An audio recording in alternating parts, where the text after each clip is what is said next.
We're live. For the Fringe. Wait, what? That's the wrong You show. actually did that, dude. That's hilarious. Just stop the stream. Jesus Christ. Yo, that's his intro for Rewind. another radio show. Wrong show, folks. Wrong show. Ladies and gentlemen, welcome back to the Anti-Ed 2 podcast. That's right. And now I know most of you lazy fucks don't show up till 20 or 30 minutes into it. That's all right.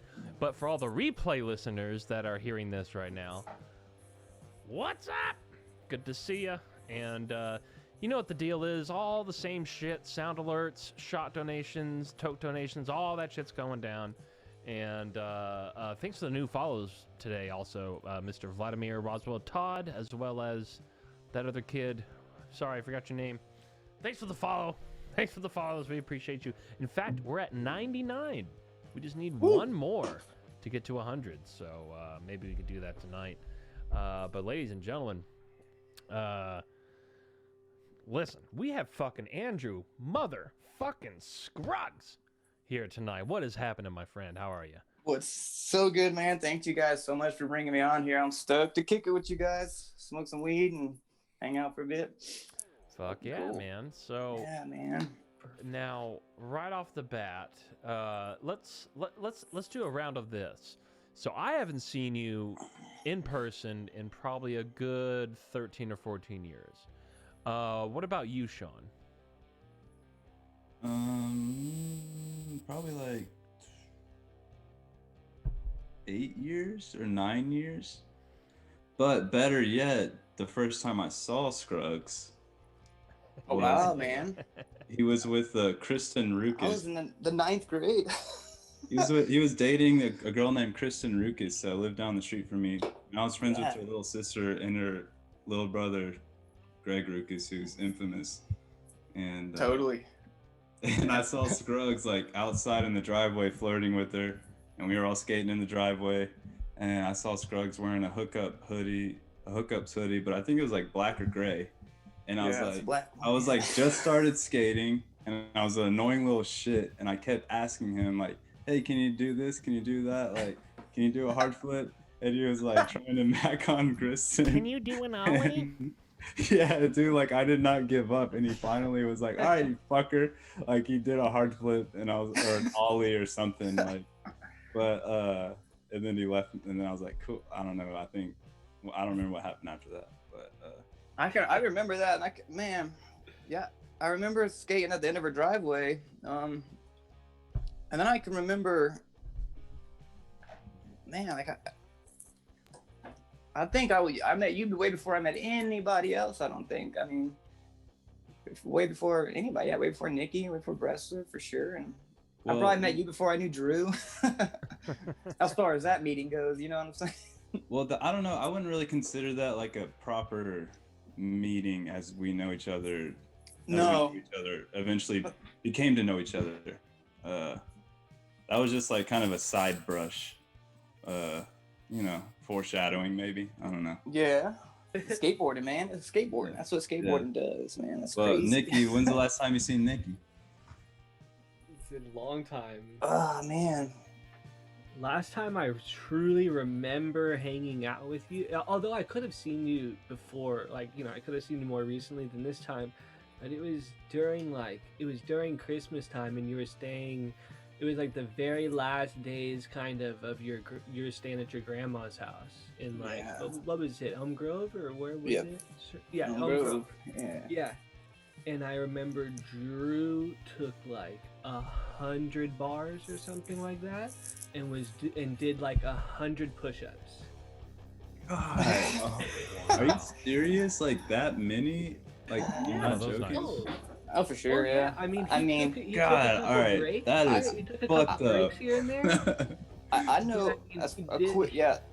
Yeah. As far as Drew and drugs go, 100, 1,000, 10%, I for sure have seen him eat 50 Xanax at one time, for sure. Yeah. Like One time? Yeah. Well, I mean, yeah, like, so a funny, stupid drug story real quick. One time we went to buy, Drew wanted to buy 1,000 Xanax from this cat.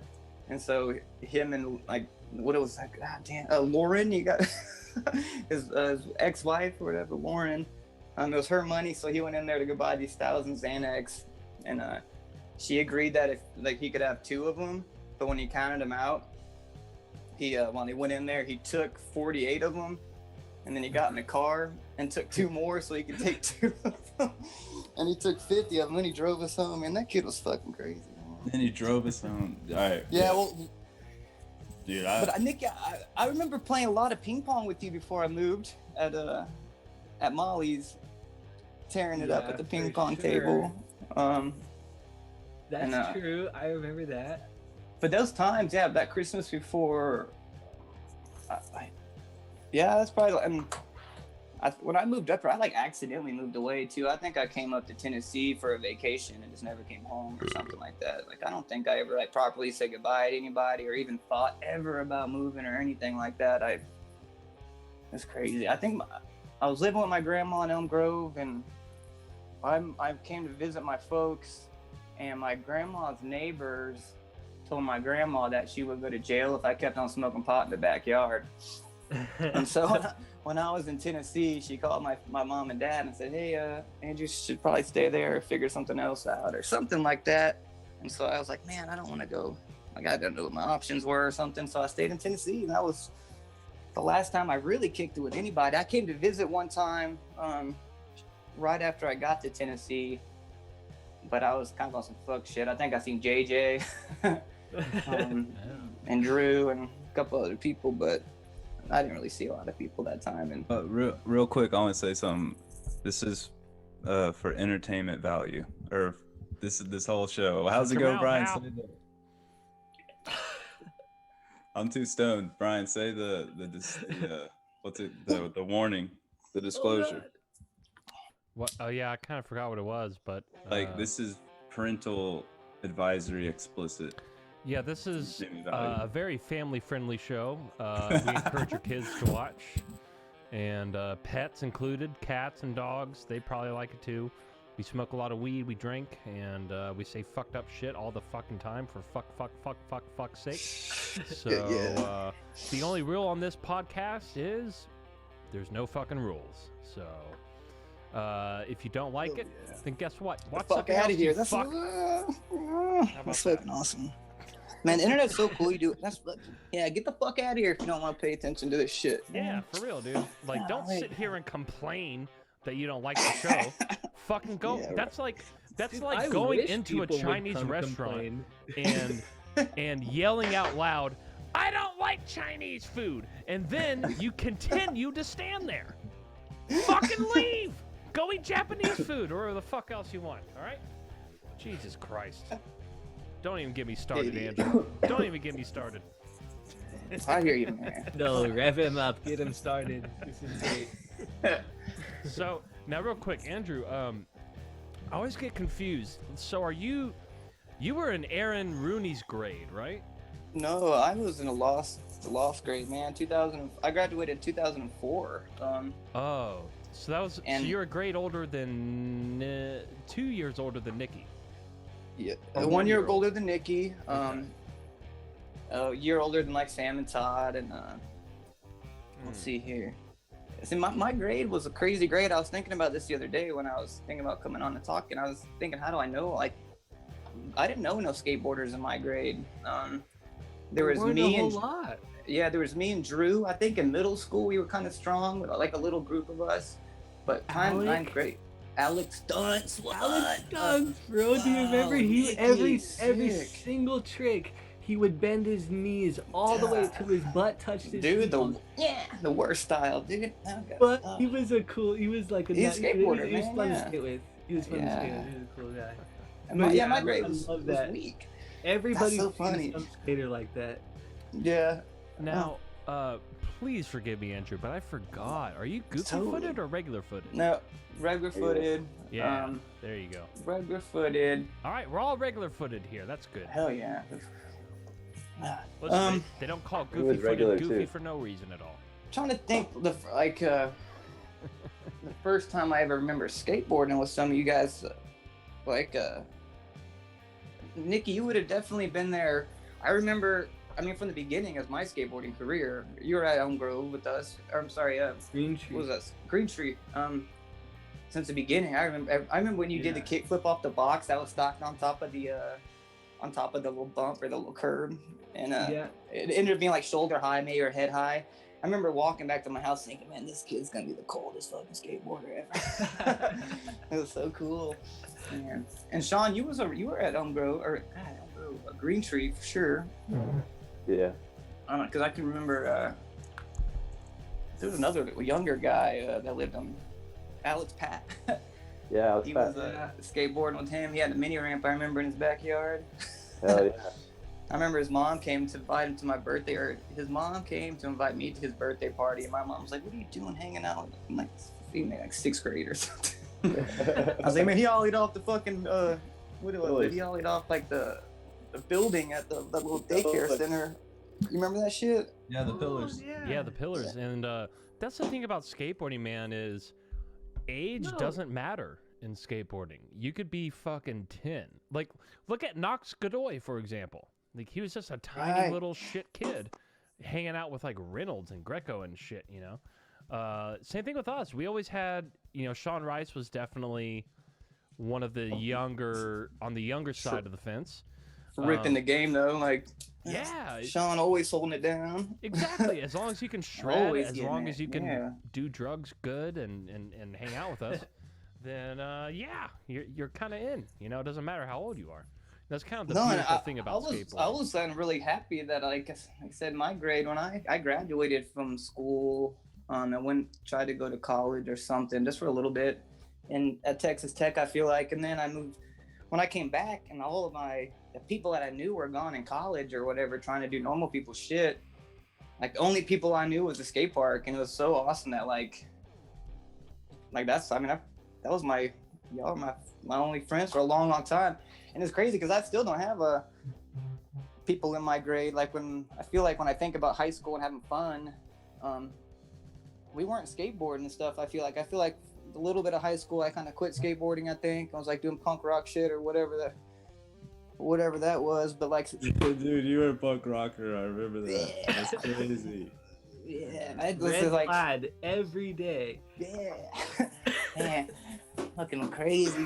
But yeah, punk rock, and like I said, I feel like if maybe it's a cop-out thing to say, but like I wish if there was more skateboarders in my grade, maybe we would have pushed harder through like 9th grade. You're kind of alone in 9th grade, you know what I mean? Like you just do what 9th grader shit do, and we didn't do much skateboarding, I feel like. So yeah, because I was gonna ask you, like, it's kind of weird that you never really ended up on Alley Cat or Stoked or any of that, you know? No, I wasn't that good of a skateboarder. For sure, man. But, I mean, like, yeah, but you were the homie, man. Well, you were good. Plus, you were the homie. I would say right when that stuff come up too, like, I'm a firm. I did love skateboarding, and I wasn't bad at it. I tried real hard, but I believe that if you try hard at stuff, or like to be good at it, I had to try real hard and practice a lot. And I don't know what y'all remember, but I used to get in trouble at my house like all the time on some stupid shit. You know, I wasn't a bad kid, but like I was always grounded. You know, and like. You take my skateboard away for a week here, 2 weeks here, and you don't forget, but like your buddies are getting better. At that age, you can progress real fast, you know? And I think when I was getting in trouble a lot, I kind of stopped. Like, I wasn't getting in trouble as a bad kid, but like getting grounded all the time. Right. I was like, whatever, I can't be good at it because I keep on as soon as I would get in trouble, they would take the skateboard away. And that was like a crucial time, like 8th, 9th, 10th grade, you know? So then I got a job. That's the worst, man. Getting grounded from your skateboard. Yeah. Dude, and I would get in trouble for going to Green Tree, and my mom being like, "You need to be home at 6," and I'd pull in at like 6:02, and my shit, you know, my mom like, "You're grounded for 2 weeks. Every week you're late for being home from the skate park, whatever." It was crazy, man, and that went on until I moved out of my house. Damn, man. It's rough. Well, first of all, but I love my mom for that shit, but it was crazy. You had a couple brothers, right? Yep. I have 2 little brothers and an older brother. But they my parents moved away from Tennessee in 2005, so they never even made it to middle school, I don't think, in Kingwood. They grew up in Tennessee. Shout out to my little brothers, they're super smart. They went to college and they got big kid jobs and shit. Yeah, but they don't have dreads like you do. No, hell no, man. They don't. They're square, super fucking square, but yeah. you know, Well, at least one of you had to stand out, so good for you. And now, Yeah. speaking of shout outs, shout out to Maya. Just showed up in the chat room. Hey, what's happening, Maya? Good to see you, as always.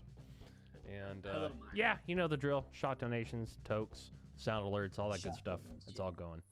Get there while you can. But And yeah. she mentions the Grand Conjunction. Are you talking, Maya? Do you happen to be talking about what is it? A Saturn and Jupiter? or It's some, Saturn some and shit? Jupiter in the same place. That's exactly what she's talking about. Right now? Right now, yeah. Yeah. Man. And it's really close to the moon as well, isn't it? Just like if you're looking at the Wow. moon, it would be like down and to the right. So this is the first time since the 1200s that Jupiter and Saturn look as one in the sky. Wow. First time that's happened in over 800 years. Fucking, isn't that crazy that life is cool like that? Yeah, I know, man. And Here we are. and Maya confirms, indeed, she was talking about that. So yeah, happy Grand Conjunction to you too, Maya. Yeah. How about that? How about Grand that? Conjunction. So I'm not familiar with Maya. Is she on the chat room, right? Yeah, she's She's one an of like the OG regular chat room people. Well, Okay. she's a listener from my other radio gig that I do. And even though I tried my hardest to not tell them about this, she found out somehow, and she's been here ever since. Nice. True fans, man. True fans is the way to have it. Yeah, I try to keep the audiences separated, you know, just because it's two completely different shows, you know. But, you know, so now let's. So how did you end up in Arizona right now? Because a landlord in North Hollywood fucked me over, and I had nowhere to put my stuff, and my family has a house here, so Totally. I came and just like parked here, thinking I was going to move out any day. Then here we are a year later, and I'm still fucking here. Totally, man. But I'm going to be in Austin right around New Year's. I'm moving back to Austin, so really hyped. So on back. that. Wow, fuck you. And, Man, it's gonna be quite the. dude. Yeah, I wish. There's so many people there. That's pretty wild. Dude. I'm gonna have to. It's cool though. Then I could focus on a Texas vacation and not worry about going to Kingwood. That's pretty cool. Dude, and also, man, like, so we do these anti-ed vacations every 3 or 4 years. Like, one year, 9 of us went out to Vegas Dude. and spent Thanksgiving out there. A few years ago, we went to That's New for my Orleans and 21st. gambled. And Y'all should come up to Anti-Ed AK Dog and shut that shit down, man. I got the spot, man, for everybody to come out here, man. It would be so cool. dude, that's what I'm saying. There's Let's so much do to it. do in Alaska. Let's do it. Let's do it. Yeah, that would be fucking awesome. Yeah, there's so much cool shit to do. Dude, How I many want people to. I could want to you come, sneak? but I hear that the. Is it true that the highway to get there through Canada is like a rough drive? We've driven it a few times now, and no, this is beautiful, man. If you drove it in the middle of Some winter, it'd be people are rough. lying to me. They are lying, dude. I drove up here. I drove up to Alaska in a 1976 Dodge Sportsman RV. It was so sick. It's blue, and it was painted Starry Night. And I drove that. Me and my wife drove that through Canada, and it made it all the way here. And then the last 2 times we've driven it, we drive in our big red van. But the roads are paved the whole way. If you go in the summertime, it's 24-hour daylight once you get pretty deep into Canada, you know, up in the Yukon. And it's beautiful. Yeah. It's like, I mean, driving through, Rocky Oh, Mountain wow. National Park, though, for like days and Yeah. days and days. And there's grizzly bears and moose and black bears and foxes and shit. Dude, I It's wish incredible. I could. So I'm gonna have to fly because Canada won't let me in their country. Yeah. At least not for another few years. But on top of that, guess who's in the chat room now? Our good friend Todd Gundrum. Todd, man, Todd's the last person I seen before I came to Alaska. Shout out to Todd. What's up, dog? Yeah, that's what he said. That's what he said on the when he was on here. He said you he sent you off. He did, man. Him and Jake McDaniels, man. I got so much love for those kids because, yeah, man. Todd's a man. Todd's quite the man. Dude, He's crazy, yeah. dude. That motherfucker. We would go shredding in Colorado, and he would get down, and he could ski so fast and shred so fucking hard. Like I couldn't even keep up with them. But Fuck just the way that dude can shred and the way he, man, crazy, crazy. Is he still Todd? Are you still in Colorado? Yeah. I'll Leadville. answer for him. He's in Leadville, Oh, Colorado. Leadville. Right on. I just visited him in August, Wow. July and August. Yeah, I was up there for a while. Nice. I loved it out there, man. It's really nice in Colorado. It's expensive to live. Man, it's so cheap to live in Alaska. I wish somebody told us when we were like 18 that you could come to Alaska with $50,000 and buy a piece of land and build a house on it and live there and just be fucking. Yeah. But I mean, don't you have to, I'd imagine you probably have to shovel snow every time you want to leave the house, huh? Yeah, but I don't have if you don't have like a real job and a real life and a real thing, then shoveling a little bit of snow to get out to go snowboard is badass. You know what I'm saying? I love how If you you have said to, that. yeah, you know, you don't do anything. You know, we have like my job. I work 2 months out of a 10-month year. You know, and I don't like today. I shovel snow all day today, but that doesn't feel like work. You know, like I used to have to be a chef all the time, cook inside, work 18 hours a day. That's right. So when I'm outside today, like pushing a Honda snowblower and getting on a ladder, shoveling roofs and shit, I get paid for it, but it doesn't seem like a job to me. Like I was always that kid that wanted to play outside and didn't want to play video games. And so I felt like when I grew up, I was the kid that was inside playing video games, and I didn't want to do that no more. So now up here, we just run wild, man. And like, you got to take care of yourself. You got to make a little bit of money. You got to save it. You got to put all the bullshit aside because you can't really do drugs and alcohol up here like that, you know, because it's hard. And so it's just a cool way to live. It's fucking different as shit, but man, it's solid. So what do you mean? Like, just good drugs don't make it over there, or? You can't, it's expensive. Like, so I can make $35,000 the whole year and be fine, you know, with the way things we do. But I don't pay rent when you live where I live. And, but I couldn't afford, I guess what I'm saying, like to do that kind of stuff, you know, like, Yeah. So you just make a little bit of money doing what you're doing. So, you know, we spend all of our free time, I said skiing or rock climbing or fishing, a shit ton of fishing up here. Yeah, it's a different, it's crazy. It's a totally different country. I feel like I forget that I'm in the same place that I grew up at or the same country or whatever. It's wild. It's cool. But it's different out here. You don't get to do the stuff, you know. I haven't seen a live music show in 3 years. Obviously I don't see homies ever really. I know in town. We have double sound alerts now. Did you guys hear that twice? I don't know. thought I It did. sounded kind of weird. Yeah, it sounded kind of weird, didn't it? Yeah. Okay, we'll have to turn off the. Ooh, how do we Scruggs, do but you that? do have some good bud there. Is that right? I do. Not really. I was telling Sean and Bressler, man, like weed is super legal here, but they don't care about that. Like there isn't a culture, you know. I think with weed culture comes good shit, you know what I'm saying? And like if you don't care about it, like it's legal, there's shops for it, but there's no like you don't go down, nobody's busting dabs out, having dab parties or on the radio or having like music parties and shit. Like it's not an art scene here. It's people smoke weed just because it's garbage, it's bad weed, but we get it from Colorado. We get it, take the, you know, use the U.S. Postal Service to get this shit set up straight. Yeah. But it's nice that you can buy it here. You never get in trouble. You would never get in trouble anyways, man. I've never spoken to a cop in the 3 years I've been here ever, period. Never even like been in front of one or even had to like think about talking to one. That's not true. Actually, somebody shot 3 months ago in August, I think it was. We were sleeping in the hotel and somebody shot a gun into our bedroom from the highway. And I had to call the cops, and the cop drove from the next town over to come check it out. Dude. I had to talk to Damn. the cop that time.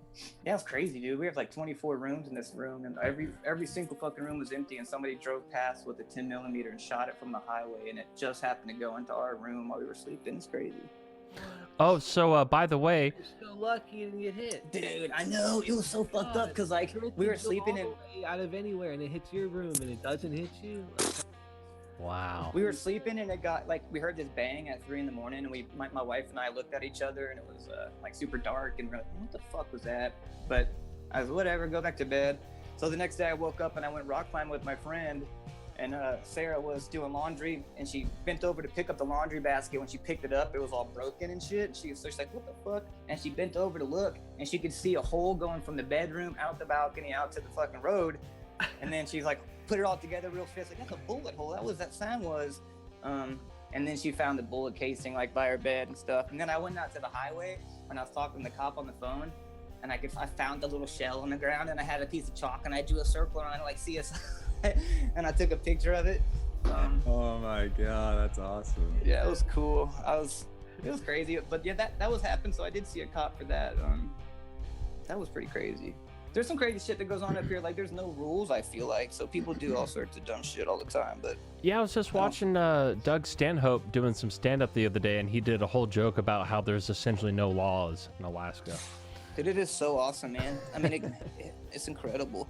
There's just like to give up like normal society for me to have a lawless, do whatever the fuck you want to do all day type of lifestyle. It works for me real big time. Dude, that's why I'm hyped on you, and that's why I'm hyped on Nikki also, because I don't know if you know what Nikki's been doing. Do you? Nikki, what are you doing? He's at 3 steps. Nikki, please. Real quick before you do, Michael Fury is in the chat room. He says, Shout out to my dude, girl, Scruggs, Man. this is dope. Yeah. And then he also says, I don't know if Scruggs remembers me, but totally the white car, the white sports car. yeah, and he says that he has a confession for him about his truck or your truck. Yeah. Oh, I remember that fucking white truck you The used white to have. truck. Yeah, I remember that truck. I wrecked that stupid truck on the way. I like that truck. I was driving to my work in Austin, and I was smoking a bowl. So I was like looking down like this, and it was on the stoplight. And I guess the light turned green, and the cars on both sides of me started driving. So like I was just looking down, and I hit the gas, and I ran the car in front of me because that car wasn't going. And there was a cop behind me. Oh shit. God, One of those. But the Yeah. airbag came out, so it fucked everything up, and you couldn't smell no more weed or nothing. It was just like white powder and shit everywhere. My nose was busted. I was mad though, because I really felt like weed let me down that time. Dude, oh yeah, me and Nikki got fucked right around there too. Now, so we'll wait and see what Mike wants to confess. Yeah, I don't know what you did in my truck, man. You didn't, Oh, here it is. Here it Uh-oh. is. Now, okay, Mike, are you sure you? Well, you already posted it, so. Yeah. Okay, he says somewhere around 2005, he was with a young lady, and there was nowhere to go except Scruggs' vacant truck up the skate shop. Jesus, dude. Yeah, The truck's gone. The truck was always up there. it was. I used to leave it there, because I was dating that girl, the black Casey with the black car, and I get in the black car. I'd probably leave my truck there. Oh, I remember her car too. Yeah. I thought you said like Casey with the black heart. I was like, No, what? the black car. She had the little black car. She has a black satanic heart. It's hot. Black car, yeah. Dude, where? Mike Fury, man. Oh, whatever. That's cool. Yeah. I'm guessing he knocked boots in there, huh? Is that what he's saying? I think Dude, so. wait, hold on. He's adding to the story. He says we didn't bang in there or make a mess because he was like, dude, we can't do this in Scruggs' truck. And so they ended up at the gazebo at the apartments, and that's where they fucked. So, but Thank you know for what? your honesty, man. Yeah, so there you go. There you go. There you go. Hey, man. That's Hey, pretty cool. He this is, hopped up in there and thought, man, I can't do this in someone else's shit, man. Yeah. Good for you, Mike Fury. Fucking crazy. Dude, That's and wild. I don't see- know what You to do too, with my... Scruggs. this is the kind of Yeah. quality entertainment you can expect on Anti-Ed 2, folks. No, that's fucking badass. I'll do it. Yeah. Oh, it's still happening twice. What the fuck? Okay, well, sorry about that, folks. That's just, That was like Alex Jones sneezed. yeah, it's like he's... Why would it be playing Nikki, what is that twice? tattoo on your forearm, dude? I caught it. Trident? Yeah. Fuck yeah. Tried it sweet. with some sun rays or some shit. Yeah, it looks like some... That's badass. Do you have a lot more tattoos? Not really. I have that one, and I have how do I show it? That one. Oh, I remember. They've had that for a long, long, long time, Yeah, right? that one is my first one, and then I have Totally. that one. Ah, totally. You've had that one for a little while too, though, right? Yeah, and I have that one.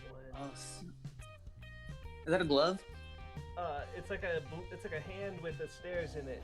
Sick. Oh, I see it now. Badass. That's Nice. it. Professor, do you do tattoos? Honestly, the only tattoo I ever want, there's only two. I want an Anti-Ed tattoo on one wrist, and then I want the America logo, black and green, on this Oh, wrist. yeah. That's solid. And that's it. Solid. That's all I want. Hell yeah. And oh, by the way, so Mike Fury just mentioned that we were just about to get into what Nikki's been doing for the last 6 months, and we never quite got to it. Oh, yeah. So Nikki, tell Andrew how awesome your life is right now. Well, I just whenever the COVID stuff was going on, I was in Austin and everything was just great. I was teaching yoga classes and fitness classes and doing massage. Everything was great, and then that shut everything down, and I had a little bit of extra time, as you do, and so I started riding my bike just randomly during the day, and it like brought me back like memories of like freedom of just being a kid and being like nothing to do, and I started to realize like, wait a second, like I don't have anything at all tying me down right now. So I just put in my 30 days notice, and I moved into my car. I've been living in my car since the beginning of May, and just like traveling around. Like I went to visit Todd in Colorado, and went all over Colorado, like Frisco, and Yeah. then What went kind to of car do you Colorado have? For a while, just a Kia Soul. It's wow, a little car. Yeah, I Alright. took out the. But he back decked seat it all out the way, though. and the front passenger seat, and just like Wow. you do just like you do in any other build out, I built a platform, and I've got little like hinges so I can lift up to get under the storage underneath. I got a cooler in the back. I got like storage in there. Like I can. You should come up to Alaska. Then you got the perfect dude, rig. Dude, and your car would get there, no problem. Yeah. No problem. Great. Oh man, wow. So, are you full time living in the car right now? Yeah, but I came to visit my grandma. She's in Florida, and so I was only gonna stay for like 2 weeks and then go back, and I was gonna try to make some money in Austin, but I stayed a little bit longer, so I've been here for like almost a month, and like Nomad. time is kind of weird for me. It's just I don't have any schedule, so. Yeah, dude. It's Oh like my, that I'm in a so way. stoked about this. And dude, have you ever read? There's a book called, I don't want to say it's the wrong name of it. It's something it's a dirtbag book. I'll find it and I'll send you a message. I've to only you. read like not very many books. Me too, dude. I could probably count the many books that I could read on 2 fingers, and this is one of them. But it's short. It's like this thick, and it's made for someone like me to read it. But it's completely about the dirtbag lifestyle, and it's just a fun, cool thing to remind you how cool it is and what you're doing is. That's fucking awesome, man. Yeah, that's what I was saying. Paxton's Man. been doing it before all of us. Or for all Totally, y'all. dude. Who is that? Man, I used to follow Paxton, but I don't have him on any of my current stuff, man. Justin Paxton. Dude, yeah, we tried to get him to play guitar for us like 7 times. And like dude, he was so down. He was so down. Totally, But then when sure. push came to shove, next thing you know, he needs 20 He's a bucks. He busy doesn't have a man, right? ride and I mean, wow, But I love that dude though. I love that dude. Well, I heard he was hopping trains. for that's a what I little thought too. I thought he was hopping trains and playing crust punk music, which I just learned about through him actually, like following him. Like they would play the mandolin and like the scratch board, like real hardcore. Have y'all seen that? bit. Yeah. Yeah, like his group, they have like it's like bluegrass, but they play fucking hardcore. Oh my god. Justin Paxton. Does Man, he- I haven't. I bet seen he him has in a long time. huge ass beard now. Yeah, I'm thinking a rat tail too, maybe. He Like seems a like gnarly, he cool would. Rat tail. That'd be sick. Yeah.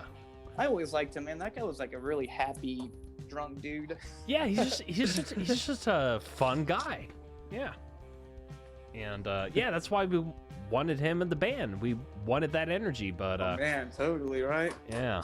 So And, Nikki, are you not having to pull in any income right now for real? Or are you just kind of working when you can and then put that into the gas tank and stuff? Or you have a little saved up, you're able to?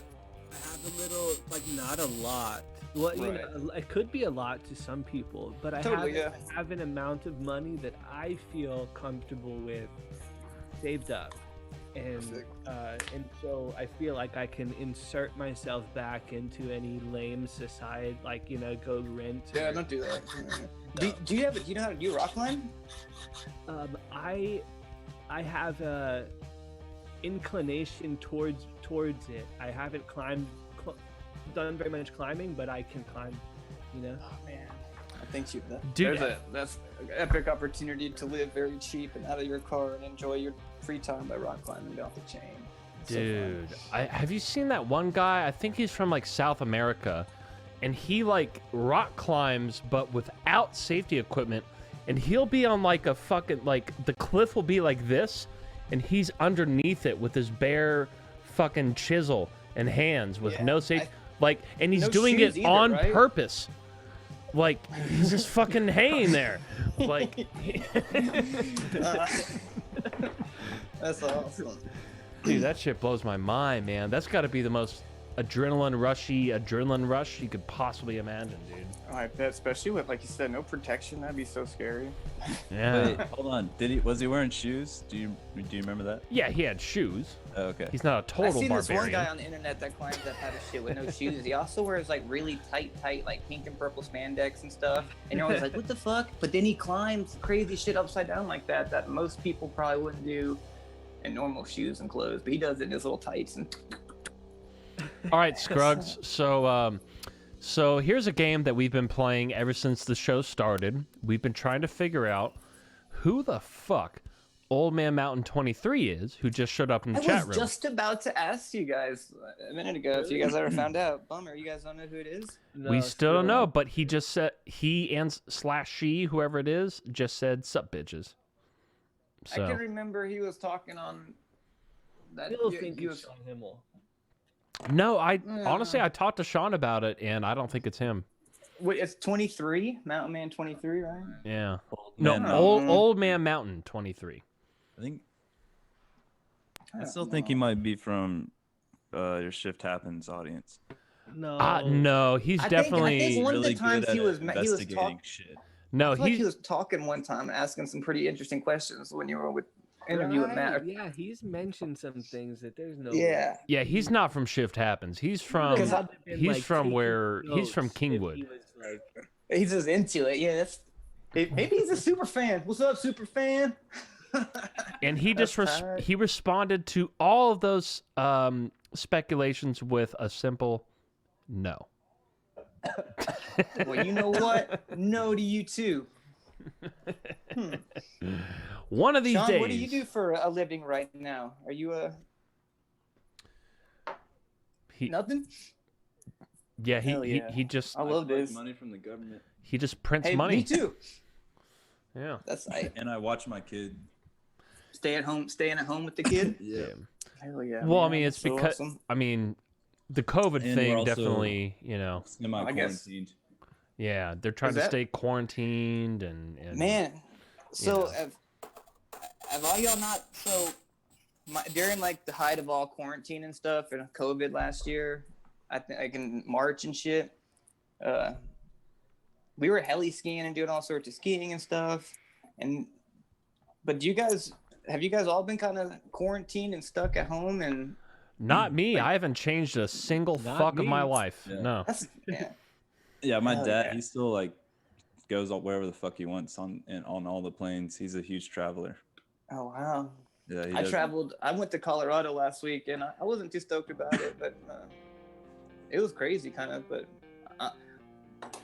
we didn't see no change here in Alaska. Probably if you lived in Anchorage, maybe my life was the same the whole time. But it was really wild to sit up here and watch or read the news about how like crazy Houston was, or how crazy Denver was. They it were wasn't lying. crazy. That's crazy. I know, because when you go everywhere, it's not so crazy. I feel like that's wild. So it's hopefully COVID will be over with soon, but I don't. I'm glad it's not affecting y'all's lives too much, because Yeah. I mean, It pushed me to be more awesome. yeah, yeah, exactly. dude, I'm the strongest physically I've ever been before, because I have so much free time to like train and go hard. Right Yeah, on. dude. So when you I'm- say train, what do you mean? Like, what do you do? So when I moved to the hotel, or we moved here 3 years ago, at the hotel, there's a full, like a modern row workout system thing here or whatever.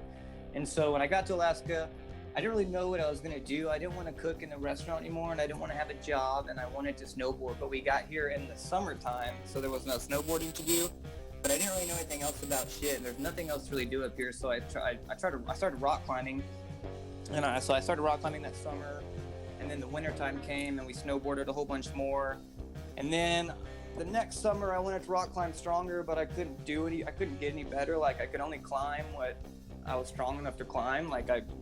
So I needed to start getting stronger. So now I put myself on like a 6-day-a-week workout. I built the wall at my house so I can climb on. That's like a 30-degree overhanging wall. And I have a whole bunch of like workouts to do each day, and I'm just training to be strong as shit for myself, because like in my life right now I don't have anything to do, you know, like I don't have a family, it's just me and my wife. I don't have a job to like encourage myself to be the best at, so I encourage myself to be the best at rock climbing, and so I like push all of my time and effort into that right now. So just like training, working hard, doing workouts in the morning time, climbing in the nighttime, eating right, being stronger, and kind of setting goals for myself. Ryan Wrestler, I'm gonna punch you in the face! Okay, so there's 3 sound. It's playing 3 times. So sorry about that, folks. Sound alerts are fucked tonight. I'm sorry. We'll fix that by the next show. But Arena mode. anyway, sorry to interrupt you, though, Andrew. Keep on going. Keep on going. Yeah, that's what we're training for. Training just to be a strong rock climber, and then to ski up here, you have to walk to the mountains. Like we go heli skiing in the springtime, but like right now to go shred the big mountains, you have to walk from the bottom to the top. You know, and you just can't be you got to be pretty strong and fit. You got to be fit, you know. So fitness is like, I don't want to say fitness is a huge part of my life, but in order to do this stuff every day, you have to be fit and strong, you know. So just train for that, and the more you train, the better you get.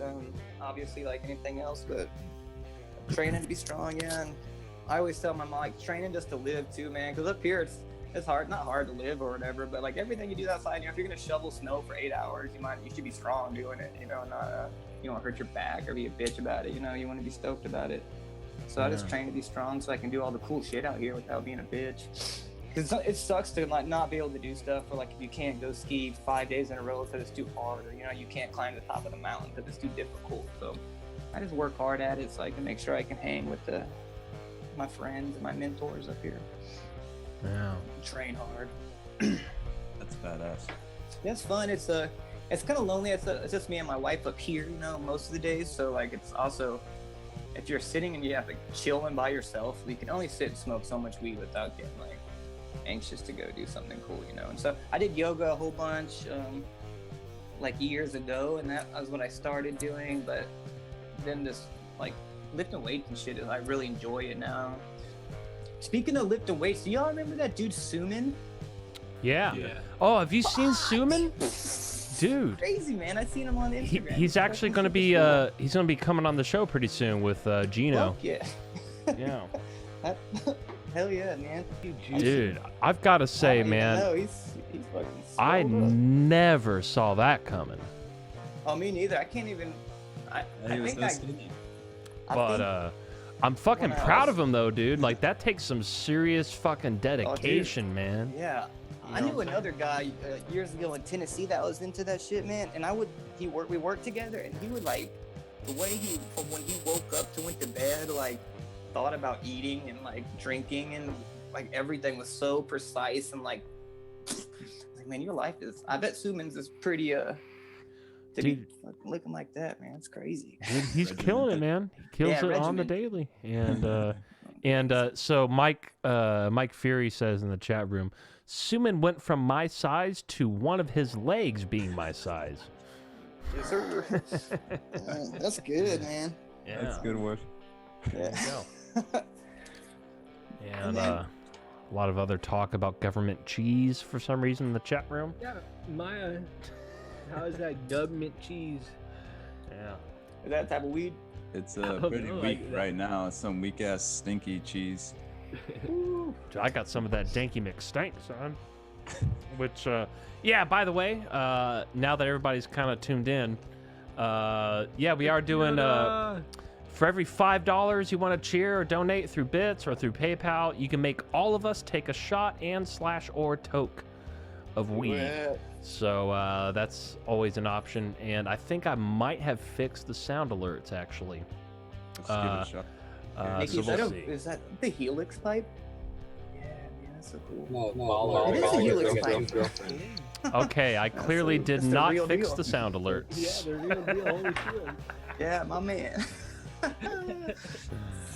And no downtown brown in this bowl. No, sir. That's sick. Oh, man, No downtown much- brown. so much good weed to be smoked in Texas, man.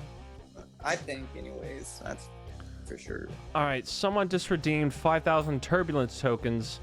That was me. I redeemed Okay, yeah. Listen, folks, the sound alerts just aren't going to be working tonight, so don't waste your money on that. Just buy weed tokes and we'll smoke weed for you. Yeah, and so, that was yeah. Hal Fry that redeemed the shot/toke. All right, so what does everybody have? What does everybody have? Hold on, I'm not ready yet. Well, fucking be ready.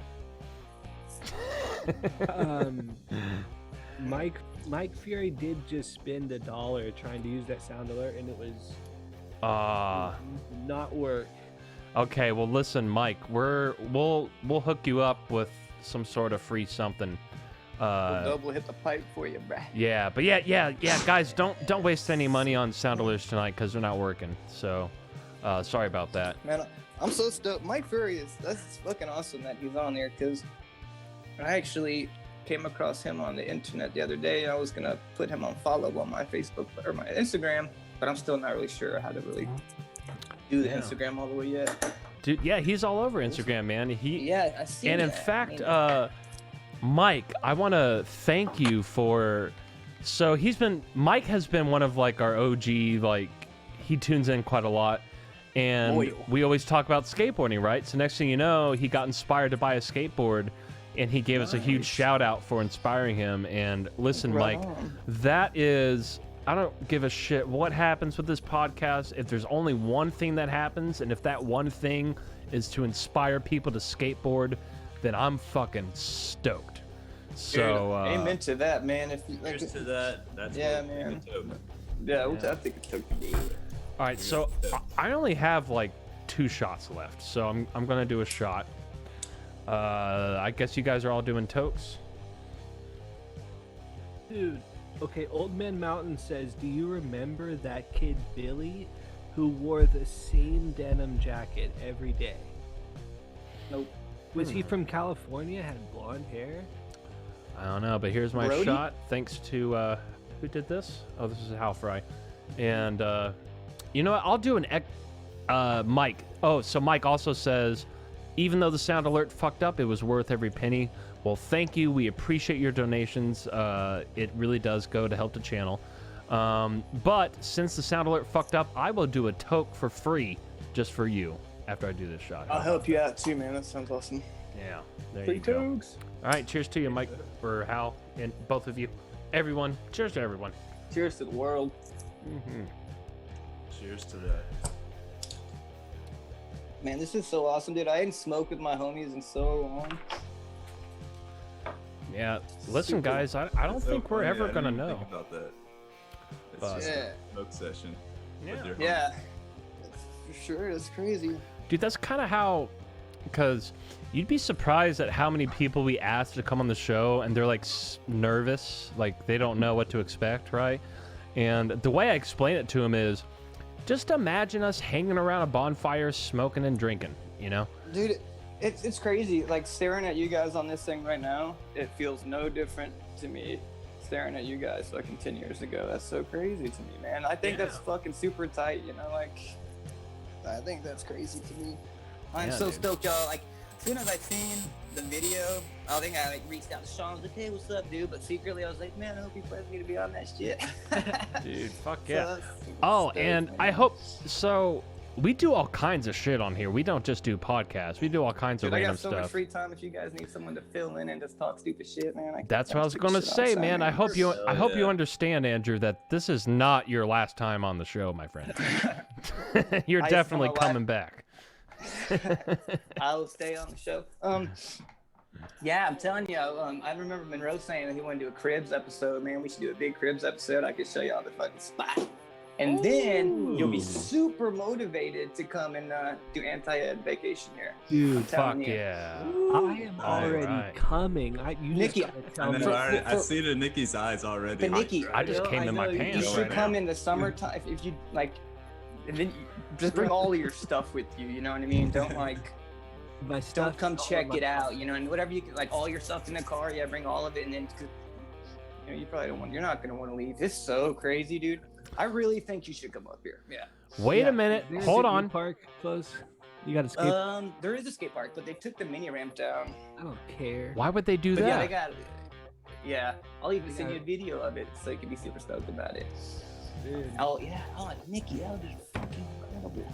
I am definitely. Did it? I think you almost moved to Colorado right after I moved to Colorado too, and I was really stoked for a second. I think, like right when I got there.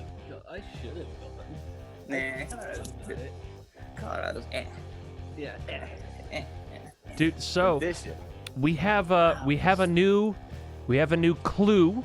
We have a new breakthrough on who Old Man Mountain might be. He says that he is offended that he hasn't been asked on the show yet. Shut up, dude! You don't even tell us who you are. Get the fuck Oh, we outta here. did. We have. That's a lie. We've mentioned We it. have invited him on the show. Well, But y'all don't even Yeah. know who he is, right? well, exactly. We're not going to have anybody on until we know who you are. So Yeah. that's just how it works, folks. You could just have like a question mark and no person there. What? Mountain Man, come on, Mutate man. his voice. Oh, Mr. Biggs, what's happening, buddy? There's Nikki's cat, Mr. Biggs. Biggs, Mr. Big. Oh, They man. call him Mr. Big. Nikki, I got 2 cats up here at the lodge. Same cat. That like since I've known you, you know. That cat right there. Yeah. Well, not since I've known you, but I mean, you've met this cat. He's almost 13. Awesome. We have 2 cats at the lodge. One of them. So we have 2. One of them's black like that. It's all black. And he plays outside and follows me around like a dog. He's fucking gnarly, dude. He goes through all the adventures in the mountains with me and shit. In the snow and everything. It's crazy, yeah. He's pretty cool. We got him from the animal shelter. One day we were just chilling at the house and the owners texted my wife and said, hey, go to the animal shelter and pick up these 2 cats. And we're like, what? So we just drove down there and picked them up. We didn't really want them. Not that we didn't want them, but we weren't like planning on like dealing with them and stuff. But so we let them go and they live outside and they come inside and outside now. But they kill so many animals outside, dude. So many birds, so many rabbits and shit. Vicious outdoor Alaskan cats. They're little, they're little baby cats. Nah, they're so cool, yeah. I've always liked cats. Me and Casey used to have a cat, a little black cat. I remember it attacked Tom one time. A little black one. I think I've only had black cats. Thanks. All right, Sean, I think I might have actually fixed the sound alerts. Why don't you try playing, do the punch me in the face one. Or just play anyone. Oh, okay, thanks, Maya. Ryan Bressler, I'm gonna punch you in the face! Ha ha! I fixed it! I did it! All right, good work. Good That's work, what you me. get for fixing it. All Punch in right. the face. Yeah, and Badass. yeah, there we go. Okay, so sound alerts Sean, are how long working. you lived in Austin for, dude? About 9 months. Oh, nice. That's not true at But all. I lived here. What are you talking about?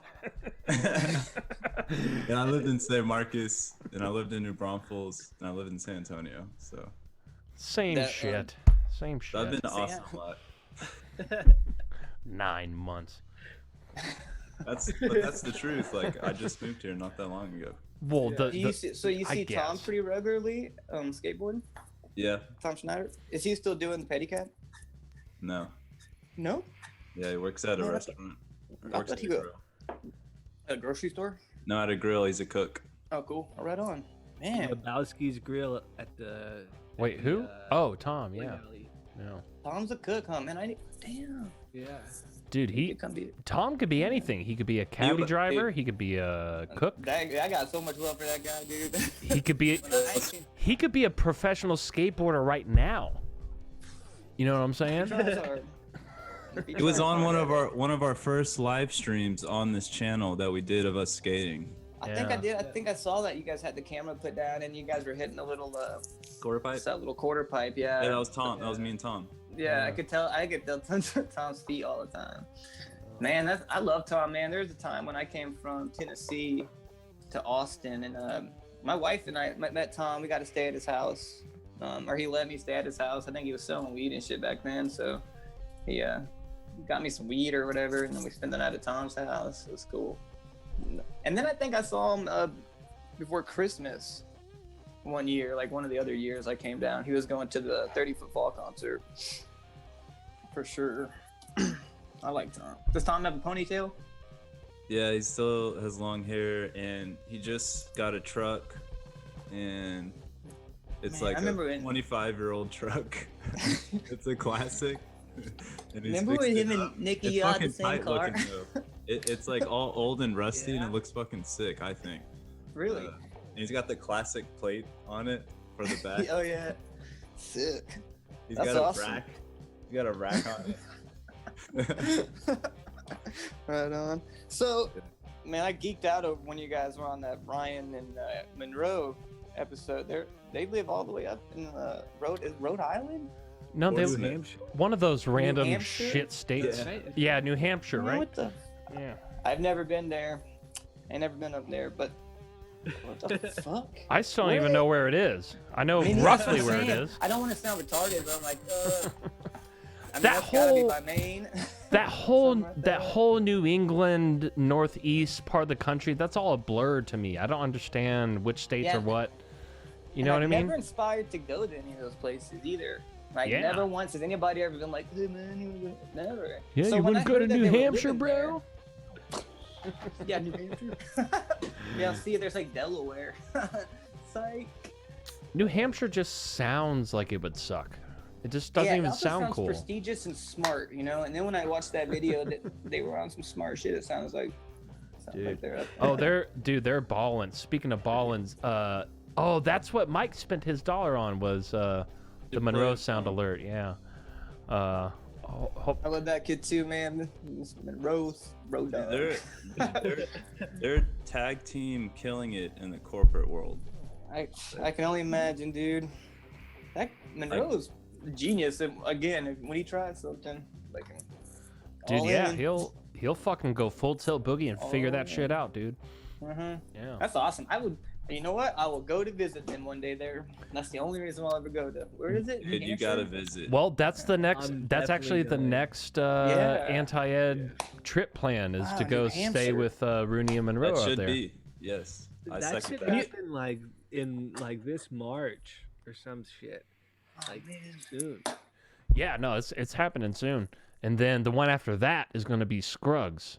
We're gonna go visit Scruggs. Alaska. Yeah. Yeah. No shit, dude. It'll be so. Dude, I I can't. think he's gonna be there in like 6 days. Dude, you guys can stay for like 3 weeks. It's fucking tight. Man, like, so has anyone gone and visit to them since they've been up there? Yeah. You have been up there? I haven't, but Ricky and Clay have, and Malazan and Hondoya and Does Clay live in California? Yep. Right? Man, people are all over the place. some undisclosed location. Oh, nice. Oh, some like Murder Mountain shit. That's crazy. That's cool. More like some Weed County shit. Oh, No, I that's don't know. cool. That's Right on. That's the only show I know about that. I would. I feel like there was this. On my way to Alaska, I reached out to Ricky because we were driving through Montana. Mhm. I remember I thought we were going through Bozeman, but we weren't. So like I spent like an evening like texting Ricky like, oh man, I'm gonna try to come by. And then my wife was like, I don't know why you're doing that. We're not even going there. I was like, damn. But I almost went and seen Ricky at their place. They still live in Montana, right? Yep. Man, I love Montana. Montana's pretty sweet. That place is fucking awesome. Dude, Is I that think like the Alaska of the lower 48? I think it's expensive to live there, unfortunately. it's kind of like another Colorado, except they have really Yeah. good steaks. I've noticed. They got great skiing and great like mountain climbing and shit there for sure. But it's also like really redneck there too, or what's it like? Yeah, real country. That's one of the problems about Alaska. Alaska is like real redneck, but in its own different type of thing. You know, like there's a lot of racism for the native people. A lot of like not a really large level of intelligence, I don't think, up here, but people know how to do their own shit, kind of. But everybody's not the brightest. Okay, so now we have another clue as to who Old Man Mountain might be. He very specifically knows that Clay was living in Reading. So that's a pretty OG. So he's somebody that we all really know, whoever it is. Because who the fuck knows that? Yeah. Send them the Zoom link, Brian. Yeah, Hop right. on. Right now. I don't know how to send it to him only, though. Oh, I know how. Well, you send it to him then. All right. Do it. Bring him out. Bring him out. All right, how about that, Old Man Mountain? You get your chance to Yeah. shine. Don't turn this down.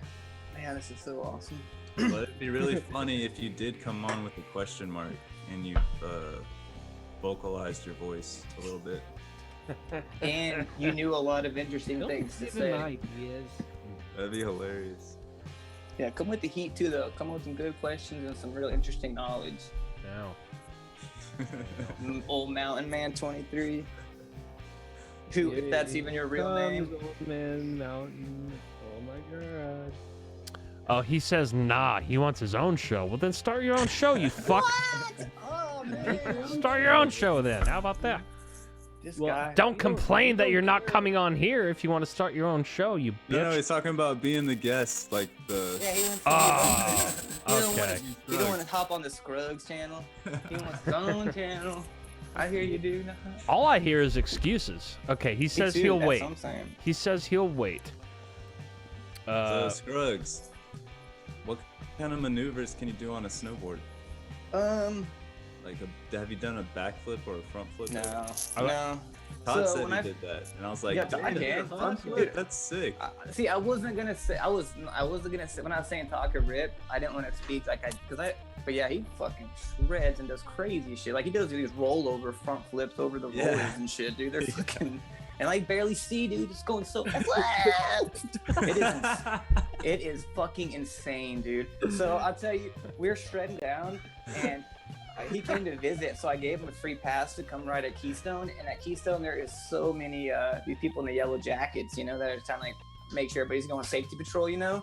And Todd buzzes by this guy, and he's like, "Slow down, slow down." Todd's like, "I can't see," and just does some stupid. And then he clips his edge and just rolls over it. But then he like pops right back up and goes so fast. So I stopped and I told the guy, I was like, "Sorry, man, you can't see really well." And then he goes, "What are you doing on the fucking mountain?" I was like, "I don't know, dude." Yeah, Todd goes hard on the snowboard. So when I first started shredding, I never snowboarded until I got to Colorado 6 years ago. And I was stoked because I learned how to snowboard like the first time I tried. Like, just as soon as I got up or off the ski lift, I was able to ride down or whatever, which was really tight. So I learned how to, I didn't have to like learn, you know, like I could just do it, which was cool. So the first season I just ripped around, like followed my wife around, and I would start just like gradually, you know, when you go close to the edges or by the trees and you do little like 180s and 360s and stuff. I spent my first season doing that.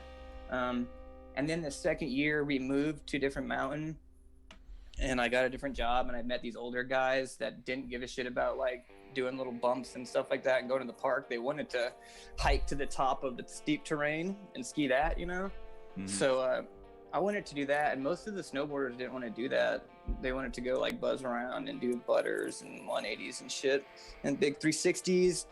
But the more like the bigger jumps, I would just feel like I was gonna get hurt. So I started hiking up with these guys to ski the steeps, and I learned how to ski the steeps real well. And then that's what we got us put on to Alaska. And coming here, like everything's backcountry, so you can't really, like yesterday we skied out the back, and I probably a 15-foot cliff, just but no trick. I can't do tricks off them, but I pop off a big 15, 20 footers. Nice. Well, you And get the powder. air, right? You get air. Fuck yeah, sometimes. dude. Like, yeah, so when you're going off the cliff, you know, you do a big Indy and you're flying like 30, 40 feet. Fuck yeah, dude. I've And always this is, wanted like, to do untracked, that. badass shit, you know, so, yeah, it's really cool. You land in real deep powder. We only ski powder. So have you seen some dudes do some sick shit? Yes, dude. Totally. So on these same mountains, like when we get out of the helicopter and we like your heart's pounding, it's like the steepest shit in the world. And you like just hope to God you can get into it, make your fucking turns and get down. We get to the bottom and we turn around and the pro will huck off. There's like a 30-foot cornice above the whole run that we're trying to sneak under to get into the run. We'll huck like 540 into it, and this is like the biggest mountains way out there. I ride it out like it's a little bitty jump, but I mean like hundreds of feet down. Blah. Yeah, man, this is crazy. So the lodge we stay at is it's the spot, you know, it's like the heli ski spot. So a lot of if you watch videos from Valdez heli ski guides, and it's fucking crazy. And like the guides that stay here, they all are like professionals that they can't compete anymore, so now they just guide. And so to watch them ski up here, these lines that, I mean, like when you see the mountain and it's a steep couloir that doesn't even look like it's skiable, you know. And they hop out of the helicopter and send it down, and it's fucking nuts. It's pretty cool. I've seen those videos. I remember watching those videos on Fuel TV like for the first time, and I was like, oh my god. It's mind blowing, and it's crazy because if you know how to snowboard, you can heli ski. You know, you don't like because you don't. They also drop you off on top of like a normal mountain. You know what I mean? It'd be like standing on a double black diamond, 3 feet of powder with not even the slightest bump. You know what I mean? Like, and if you skied powder before, I'm talking not like a little bit of tracks. I mean like no fucking track. So you're floating, you know, down these steeps, flying. Oh man, it's rough. It's fucking hardcore. Last year, so we were skiing those run last year called Spinal Tap, and there's a picture on my Facebook or my Instagram of my wife skiing it. It's this big fucking spine, and she's fucking ripping, right? And I had just went before her, and I was skiing on top of this spine, blah, blah, blah, crushing down this big mountain, and I'm sending down on both sides of this spine shit tons of slough avalanche, just dry snow, because every turn you take, you're digging into this 3 feet of powder, and it's just sending this avalanche down on both sides. And the name of the game, you're supposed to get to the end of this spine and kind of pause for a second, let it all run out, and then hop back in it. I was so stoked, and I haven't been skiing big mountains very long, so I was crushing down the spine, loving life. And I go right off the spine back into the gut where all my slough was coming down, and like, blah, and covered me in snow for hundreds of yards, like in my ass and my face and my mouth. And like real quick reminder how crazy and serious it was. But then like you get to the bottom and like I got myself out and I skied to the bottom, then they pick me back up and they make you go do the same run again, but they teach you how to or they remind you to control, it's called like you got to control the snow. But yeah, it's awesome out here, and the better you get at it, like we have where we live, I'm also the executive chef here, so I get to be like the big guy when shit's going down, like when the season's going on. I provide really good food for everybody. I'm really good at it. But I also get to ski the most, me and my wife. She runs maintenance here, so she's like in charge of the whole building. So as soon as everyone shows back up, the owners and the ski guides, and the season starts off, Sarah and I are on the first helicopter that day to go get after it, because we earned it for we've been here all winter, you know, working hard. And then we go ski, and then throughout the season, I have to work. It's an 8-week season, so throughout the season I work, but I try to go skiing like maybe once a week out of the helicopter. Crazy. Dude, well, my wife gets to go all the fucking time, man. She's a badass job. And so anytime like a guest they pay like $150,000 to come ski for a week. But but they're old dudes sometimes, so they'll come and they'll book 6 days, they'll ski 3 days real hard, and then they can't go the 4th day, and they've already paid for all the fuel and everything and the weights, so they pick 4 employees, and it's usually Sarah and myself, and we get to go out in their spot and go fucking whatever. And it's crazy, you point to what you want to go ski, shit is fucking nuts. This will be our 4th season doing it this year, and it's like such a fucking awesome thing to look forward to, like, and we're watching every time I'm outside fucking shoveling snow, I'm like, man, that shit's going on up there, you know, so it's just stacking up. And this year it's a shit ton of snow, fuck ton of snow, so I'm really excited about it. It's gonna be badass. Super badass. Fuck yeah. But it's cool though, like I said, anyone could do it. Sean, you can snowboard, so you can come up here and go. I mean, it costs a lot of money to heli ski, but they'll drop you off and you have the best ski day of your life, and it's pretty sweet. Dude, so now you mentioned, okay, a couple of things here.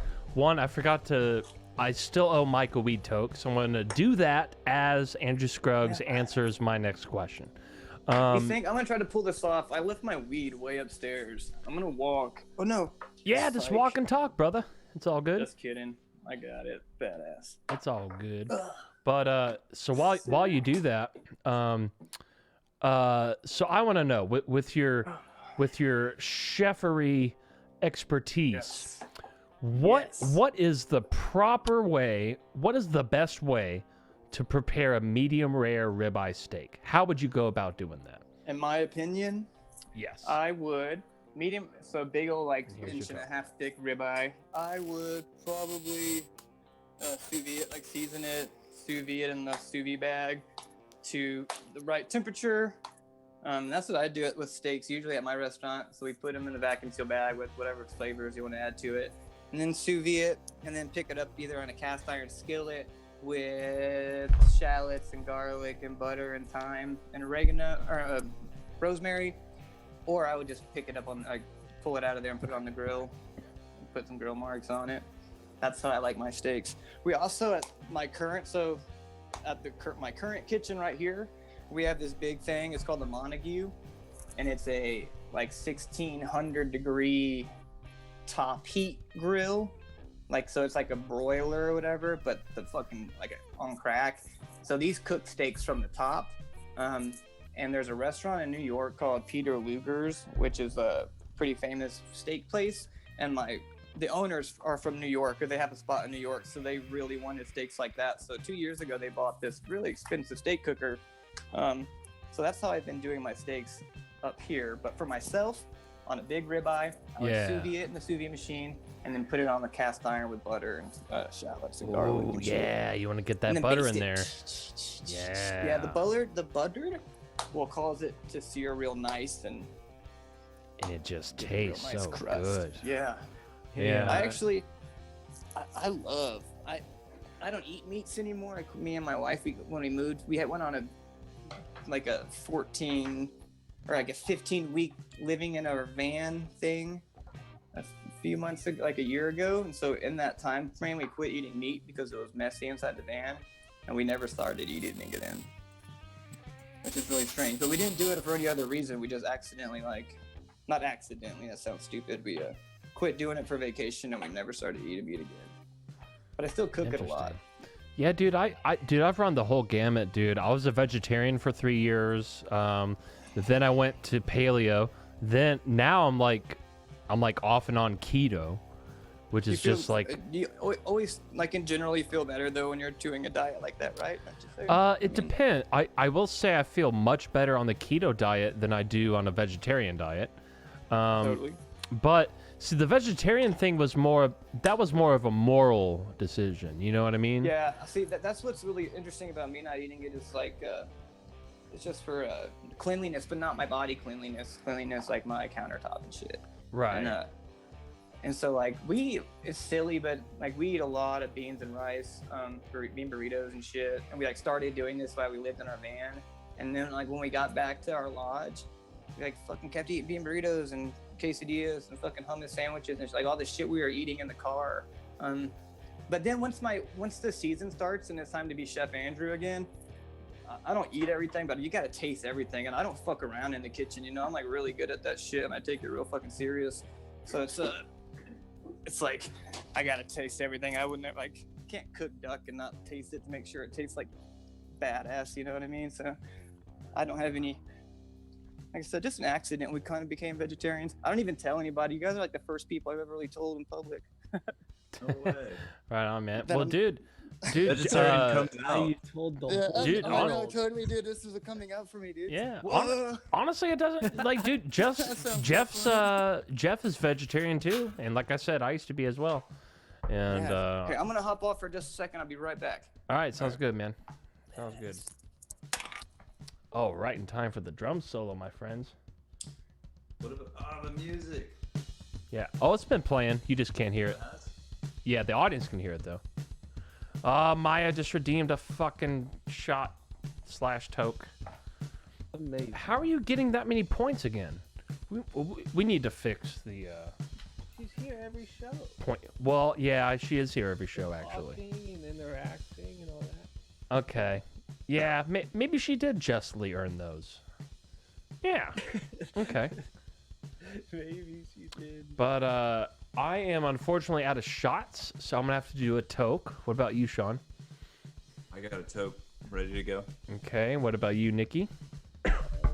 I also have a All right, and then Scruggs is kind of token right now, right? So, I also have to pee. go for it. well, just don't do that.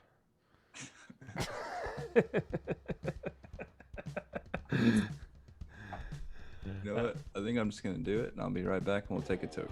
Okay, yeah, everybody fucking leave, and I'll just sit here by myself with the fucking back. audience. You don't gotta Okay. be alone.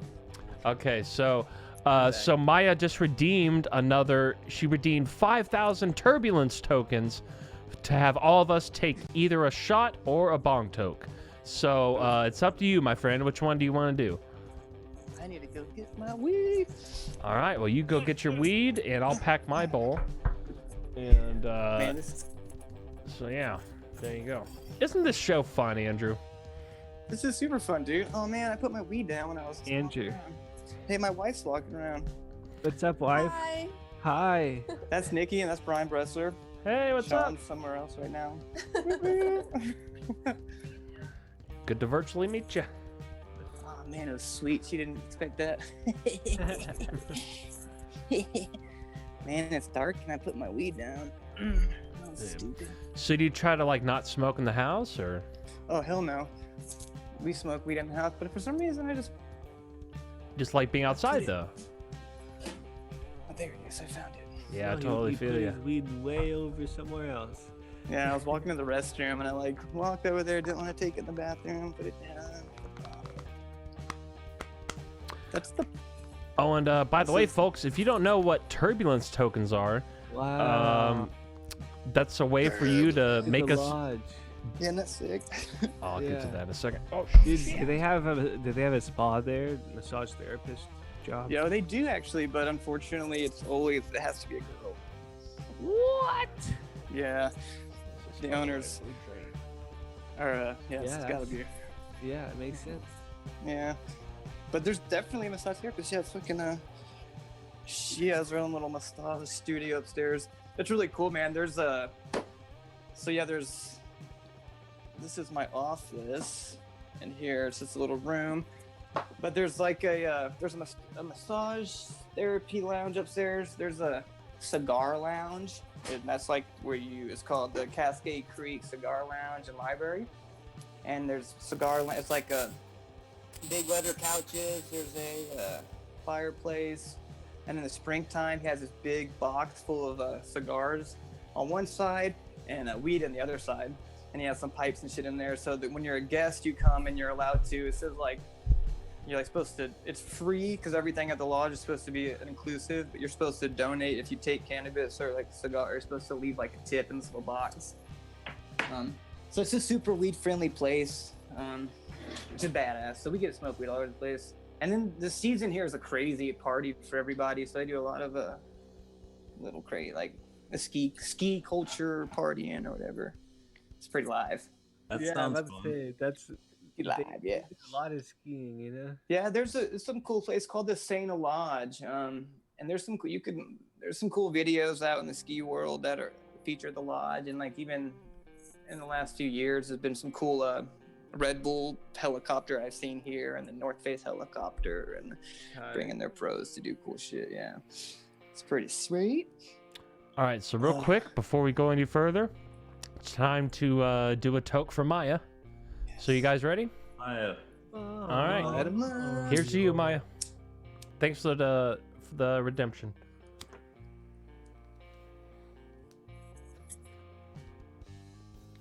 And thanks for watching all the time. We really appreciate that. Yeah, that was a good one. Mm-hmm. Okay, so Old Man Mountain 23 says, where are you in Alaska? I live 40 miles out of Valdez on a place called Thompson Pass. Wait, Thompson Pass or Alaska. Thompson Pass? Thompson, Thomponpos, Thompson Pass. Okay, so like Monroe Thompson Pass. Yep, Monroe Thompson Pass. Hells yeah. Valdez is a super famous oil town or whatever. It's where the big oil spill, I think in the 80s, like early 90s, 80s. Right. Like the biggest oil spill in the world. Like where they used to, in the science book where they had like the duck and the otter covered in oil and shit that we would used to see on the commercial, that all happened here in Valdez. The pipeline runs like straight through it, right in my backyard. The pipeline's right behind me. Dude. It's pretty interesting, I guess. So this is really interesting, is so that oil spill that you're talking about that happened in the 80s out there, so there was that one, and then there was another one in the 90s that I think it was either Chevron or Exxon was fucked up on that one, and might have been Exxon, I think. And I think so, yeah. And so here's the difference, though, is the Exxon spill was, first of all, not as big as the one in Alaska. Second of all, Exxon was the federal government mandated that they use these chemicals and go man-made clean it up, right? Right, yeah. But the one in Alaska, nobody was made to do that, and they just let it they just let nature take over. And it turns out nature fixed that shit way faster than the man-made shit. So go trip on that. And I think things are like just now, like for the water and like the salmon and stuff, things are getting a little bit back to normal, or back to maybe where they should have been. It was crazy to watch the fish up here. Where I go fishing out on the Valdez, there's a thing called the salmon hatchery where they had to, like, after that oil spill, they had to, I guess they release all these salmon eggs there to help the process or whatever. And so each year when spawning time comes around, dude, there's like 100 million trillion fucking salmon that come back to this place. Like when you go up to the water, as far as you can see, there's fish on top of fish swimming. Like you could pick them up with your hands. Like it's kind of nasty. A whole shit ton of salmon. And then like sea lions fucking flying through there, smashing on them and shit, and bald eagles flying around the top, and then grizzly bears and black bears on the shore just fucking mowing down on salmon everywhere, dude. Salmon are like, the whole summer seems to revolve around, like, you go rock climbing, and then when you're not rock climbing, you're going salmon fishing. It's fucking crazy. And there's all different types of salmon fishing. You go salmon fish in the ocean, salmon fish in the stream. There's like 4 different types of salmon out here to catch. They all come at like different times. But and each one has its own different, like. I mean, listen, ladies and gentlemen, we're all extremely high right now. Oh yeah. So, but are you talking about like saltwater salmon? Because isn't there freshwater salmon too? They stay in, they're, I don't forget what the word is, but they go from saltwater to freshwater. That's like their thing. So they're like born in freshwater, swim out to sea, and then they come back to freshwater to lay their eggs or to spawn. So it's like, it's a bizarre phenomenon. It's crazy to watch them coming through that. It's like a corridor for them, man. And there's so many of them. But it seems that, but there's still not enough, you know. Like there's always a save the salmon thing going on for sure, but it's a fucking nutty to see how many salmon. And then come October, like when things start to die, the whole town just reeks of fucking. Like the tide will go out, and when it comes back, or it will come in and go back out, and the salmon can't even swim fast enough to get out of there. So like every time the tide changes, it leaves the beach completely filled with fish, like 2 times a day. And there's just so many fish. everywhere. Dude, It's so awesome. what It's do you really think cool. about like I don't know, like, dude, Fukushima happened in 2011. Just think about how much that shit has spread. Like, is it still healthy? Totally. Like, do you think it's I still don't healthy to know. eat fish, or what do you think about that? I do. I don't know. I don't know. if I it's don't know healthy or either. not That's for why I'm sure. asking. I definitely wouldn't think so. I mean, I would think it was Sarah. Like my wife didn't eat seafood really. She eats a little bit of it now, and I love seafood. But she always was under the impression that it was just nasty. The ocean was gross as shit, you know. So she didn't want to eat anything that came out of that. And it is kind of nasty, I guess. I but- mean, it does have a funky smell. We can all admit to that. yeah, and there's but, so much going on in that water for sure. yeah, people are shitting and pissing in there. Oh, people are man, throwing in their every cigarettes in country. there. Fucking nuclear Oil, waste and all gas, that shit. nuclear Gas and waste. oil, yeah. And but I'll tell you what, if there isn't anything more delicious than fucking calamari, my friend. Dude, you're ain't lying, man. Yeah. And like they have up here this the Alaskan king crab. That's the money shit. That's my favorite thing to eat up here. It's like these crab legs are like 3 feet fucking long and this fucking wide. You like take a big piece out and you dip it in butter. Doge. And that's like gold, man. So I don't even care what that's swimming in. Yeah, for fuck's Shit sake, out of yeah. that. It's tight. It's so I don't care good. like how late the oil spill was. Just you know, just Not if I like get that sucking butt of crab. you know, just like our mushrooms come out of cow shit. We don't care that came from shit, as long as we get to eat the mushrooms. you know?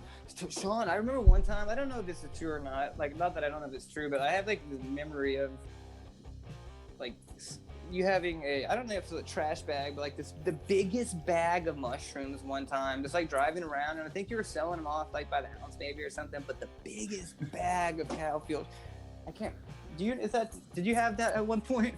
I've Maybe, never like, had not a, huge, I've but, never like- had a trash. I don't think I ever had a trash bag full. I have. Or, like, Are you where fu- you are see- you ta- are you Definitely talking like, are you talking about out there in Like Huffman? a Randall's plastic bag, you know, just Yeah, like a, that's probably my imagination, like, but people have gotten that much before. Like I've heard of that happening to other people. Yeah. Oh, I was There one of was- those people. Yeah. totally, yeah. Man, Yeah, we Man, used to those, go those and- mushrooms are crazy, aren't they? That's a crazy thing, man. A lot. So moving all over not moving all over the place, but like, I don't know. A lot of people don't know about that shit. I feel like if you didn't live in certain places in the country, you know. Like, Well, how- Washington Those are crazy.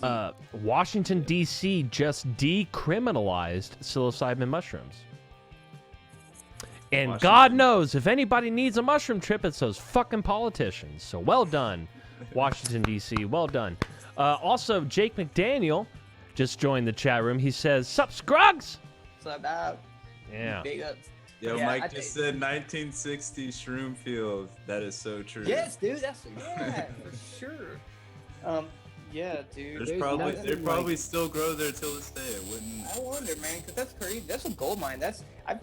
I you know eat a shit ton of mushrooms, and those ones are fine. You know what I mean? Those are Right. good Those fucking. are something else. Yeah, they're fuck you Those- up, man. No, Those are like what you heard it's supposed to be like whenever you were Yeah. a kid. Like Yeah, that's it was what it. you're like.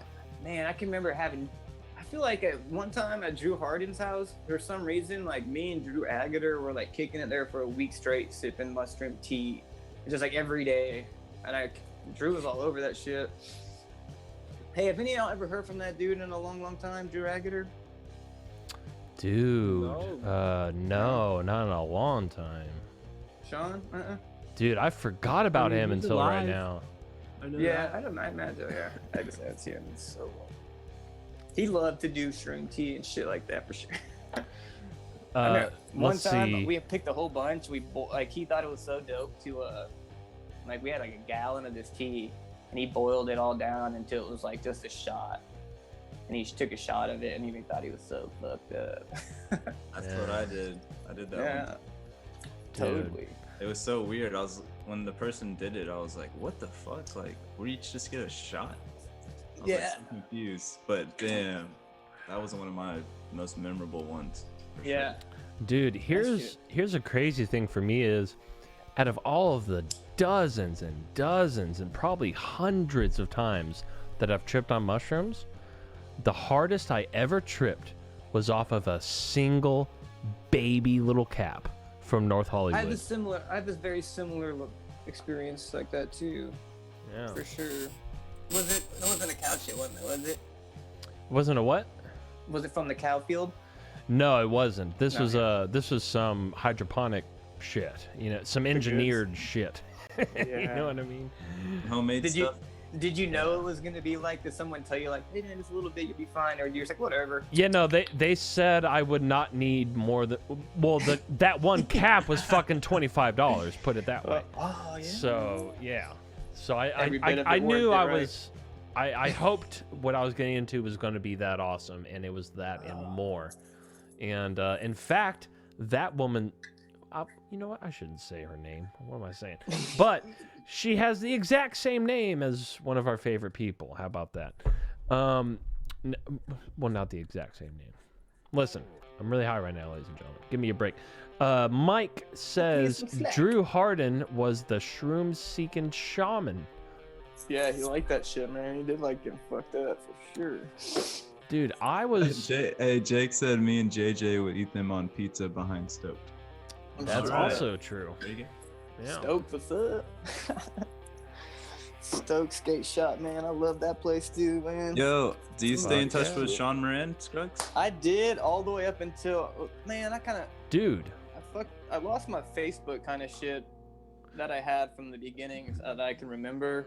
And I did, we would like each other's shit, obviously, but then even like talk on like, just like small shit here and there. But totally, I had seen that he had got remarried, right? And doing his thing. And I like Sean, man. I always thought Sean was a straight up dude. I never really understood how everything ended for him or what all that kind of happened. I felt bad. It seemed like it all just ended. But I like Sean. Yeah, I love skate park.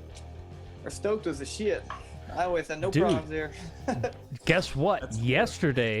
Just yesterday, Sean Moran accepted my Facebook friend request. Dude, man, bring him out. That would be so cool. Dude, yeah. So we want to have Larry on a show, and then we also want to have Sean on a show, and then I like Larry too. I don't think I really got to know Larry as much. I think I was kind of a little. Well, yeah, I don't know if this you is accurate. I was kind of like in bad shit. I feel like a little bit more or less when, like, the people that was fucking with Larry really liked to skateboard, and I think at that time was like smoking weed and dressing punk rock probably. And Yeah, see, you know what? Colton Shepard put it the best. Because, we all rode for Alley Cat, the three of us. Totally, right? yeah. So, the people that could really skateboard. well, here's how Colton put it. Colton Shepard is a genius. I have so many good Colton Shepard quotes, but here's one of them. He said, Stoked is a skate shop, but Alley Cat is a skate store. You know what I mean? Doesn't that make Totally. sense? Yeah, Yeah. totally. Yeah, I totally And- agree. If Stoked if Stoked wasn't right across the street from the skate park, Yeah, I they don't think it definitely would have ever had. mattered at all. Yeah. I don't think it would have ever mattered really. Yeah. I think Alley Cat was fine. I don't even think we needed to, but it was cool. It was there. I liked Stoked stuff. We needed. Oh, I Stoked loved something. both. Like, just because I rode for Alley Cat doesn't mean that I didn't love Stoked too. You know what I mean? No, I don't think there was ever. I think all the kids that were skateboarding. Yeah, just the only super glad to have a place to go kick it at. the only beef was like Amy and Larry and Sean and Greg. But other than Yeah. that, like the skaters all got along. You know what I mean? So Well, Yeah, everybody was kicking it. I can't. everyone I could- skated it. Yeah, Alley Cat, dude. Stoked was where all the shit was going on though, because it was right by the skate park. That's where the party was at. It was not at Alley Cat. Yeah, but my Dreamcast was at Alley Cat. And we used to play fucking Power Stone 2 and Crazy Taxi. That's why nobody was there, and they were all at Stoked. Well, that's why I was there. Stoked was the spot, man. Well, I was at both, dude. I used I to mean- buy, actually, I should probably not say that either, but. The skate park was the spot. That's for damn The skate sure. park was the spot, and then Stoked Man, became the spot by It was default. there, yeah. Yeah. I could give a shit like if you really think about it, like on a badass day when things are just going good. There ain't no reason to go inside Stoke. When things are going real good and you're outside the skate park and you're doing that shit was badass, man. Dude, plus it was just a Skate place park to was very cool sick. off and watch skate videos and hang out. They had the fucking arcade with Street Fighter in the back, dude. Fucking yeah, dude.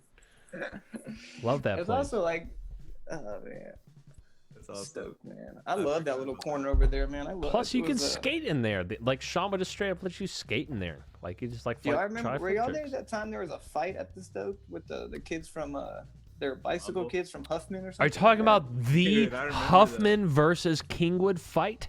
Yeah, dude, I was so happy to be on that shit. man. Dude, I was there. Me and Brandon Berkles were whopping some dude. Dude, Yeah, man. That John was epic shit. Stevens broke his wrist and kept punching the dude with his broken Dude. wrist. I saw Josh, maybe Josh Dickey with the skateboard. Like I was hitting this dude with Jay or Brandon, and we like stopped to look up, and I see a skateboard over his head, and he's getting ready to go. Ah! Man, that was a fun day. I feel like it was Dude, that was a very coordinated like. Listen, motherfucker, we're gonna be there. Yeah. Wait, what time are we gonna be there? Okay, Totally. we'll be there at the same time. Fuck you. Ladari's brother kind of came at the end. Do you remember that? Oh yeah, he hopped out and fucking everything, he- just kinda yeah, like, he shut that whole situation down, dude. Yeah, and the cops came eventually. That's kind of what shut it down. I But lost my phone in a little brawl, and I had to go back, and I had to tell the cops. I was like, "Yeah, I'm kind of this old dumbass kid that lost my phone." dude, I forgot that you were there for that, man. I totally forgot It was about crazy. I like pulled up that day, and I think somebody said, "Hey, Scruggs, man, we're gonna fight." And I think just like in my dumbassness was like, "Yeah, dude, call me up, dog. I'm over that shit." But then I drove away, and then I can remember my phone rang, and they're like, "They're here," and you're like, "What the fuck?" And then when he showed up, I guess we fought. Yeah, huh? Crazy. It was that, dude. cool. Yeah, that was epic. Fun, yeah. Honestly, That was I a didn't cool do. thing. I just watched. I was in the middle of it, but I didn't punch anybody. I didn't get punched. I just watched. Yeah, it was quite the sight. Funny. Skate park brawl. That was sick. Dude, that was epic though. I'll never forget that, dude. Do you guys go sesh the park? I mean, nobody is in Kingwood, but if you Dude, I don't know guys, if you Shawnee and family heard. there, or you got friends with there? Well, Well, I don't know if you heard, Andrew, but they actually changed up the park a little bit. What made it better? They made the mini better.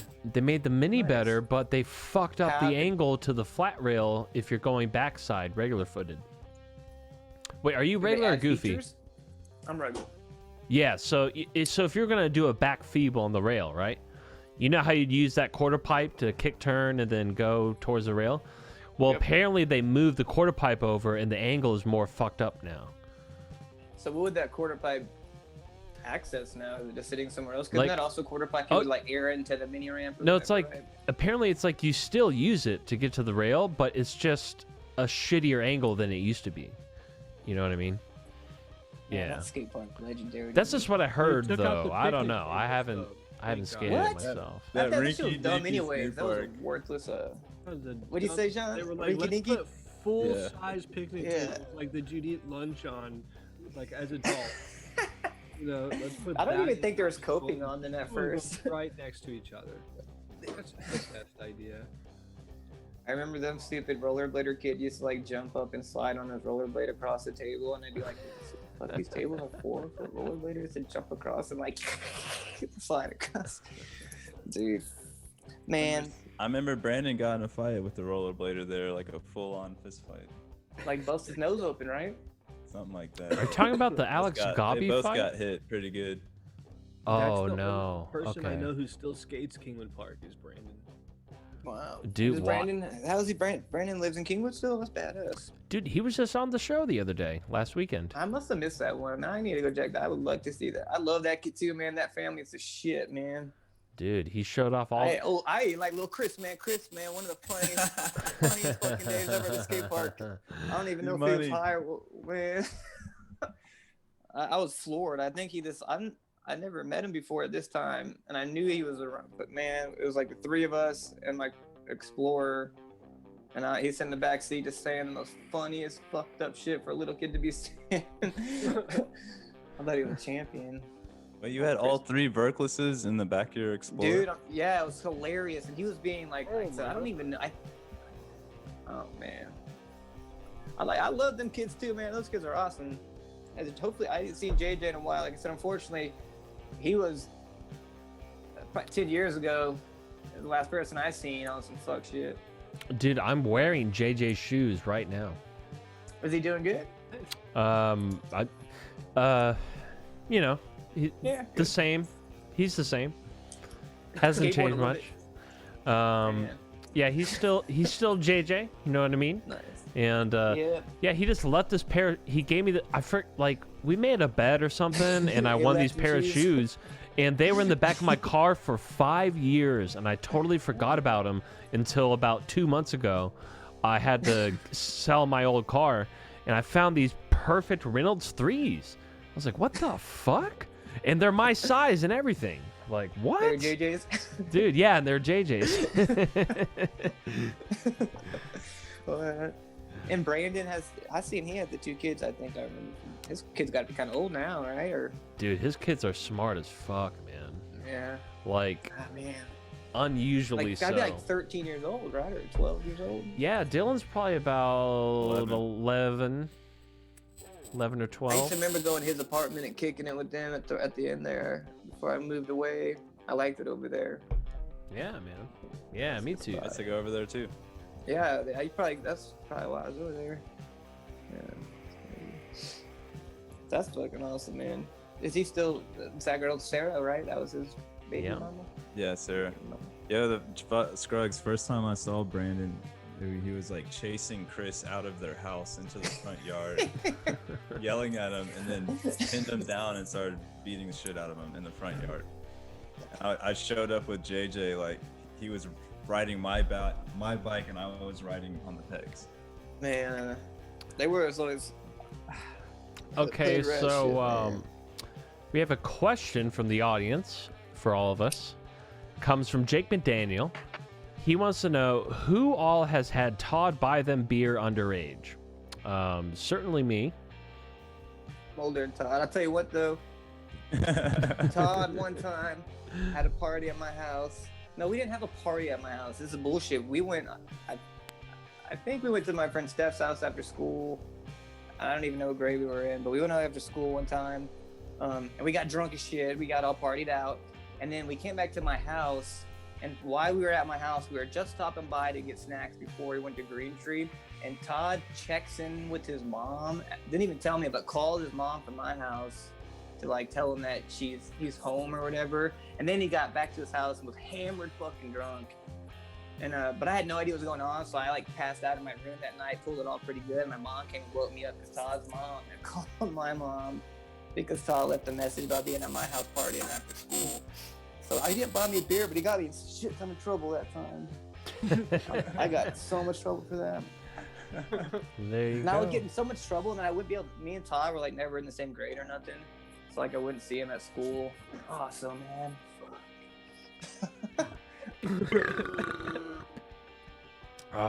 There you go, folks. Oh. Yeah. Has he bought you guys underage beers?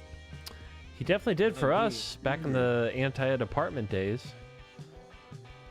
Which Man, that's No, who you all did lived in that though. apartment? Andrew. Bresser wasn't there? Bought me cigarettes before though. Did Dude. Sean Himmel? yeah, it was me and Sean Himmel, and then Brandon just slept on the floor a lot. But yeah, it was me and Sean Himmel, and then Sean Rice actually, he for the last little bit he switched places with Sean and moved in.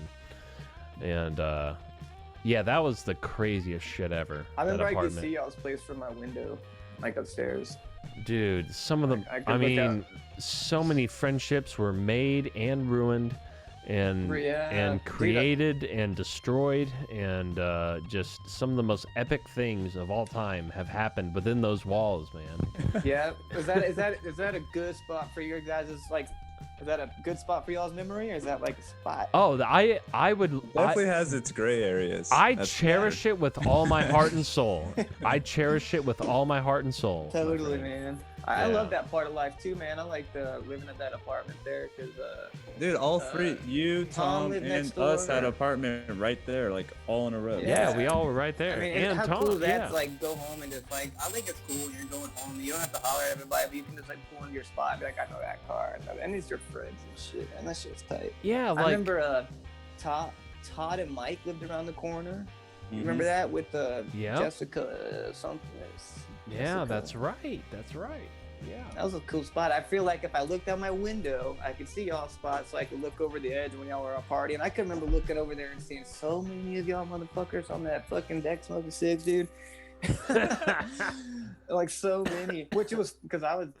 And then if I looked out my window, or if I went to go smoke cigarettes on my side, I would see Todd and all them people on their patio smoking and shit. Yeah. That was a good time. Those Still life was smoking easy or back what? then. Dude, those Me? are the best days, Yeah. man.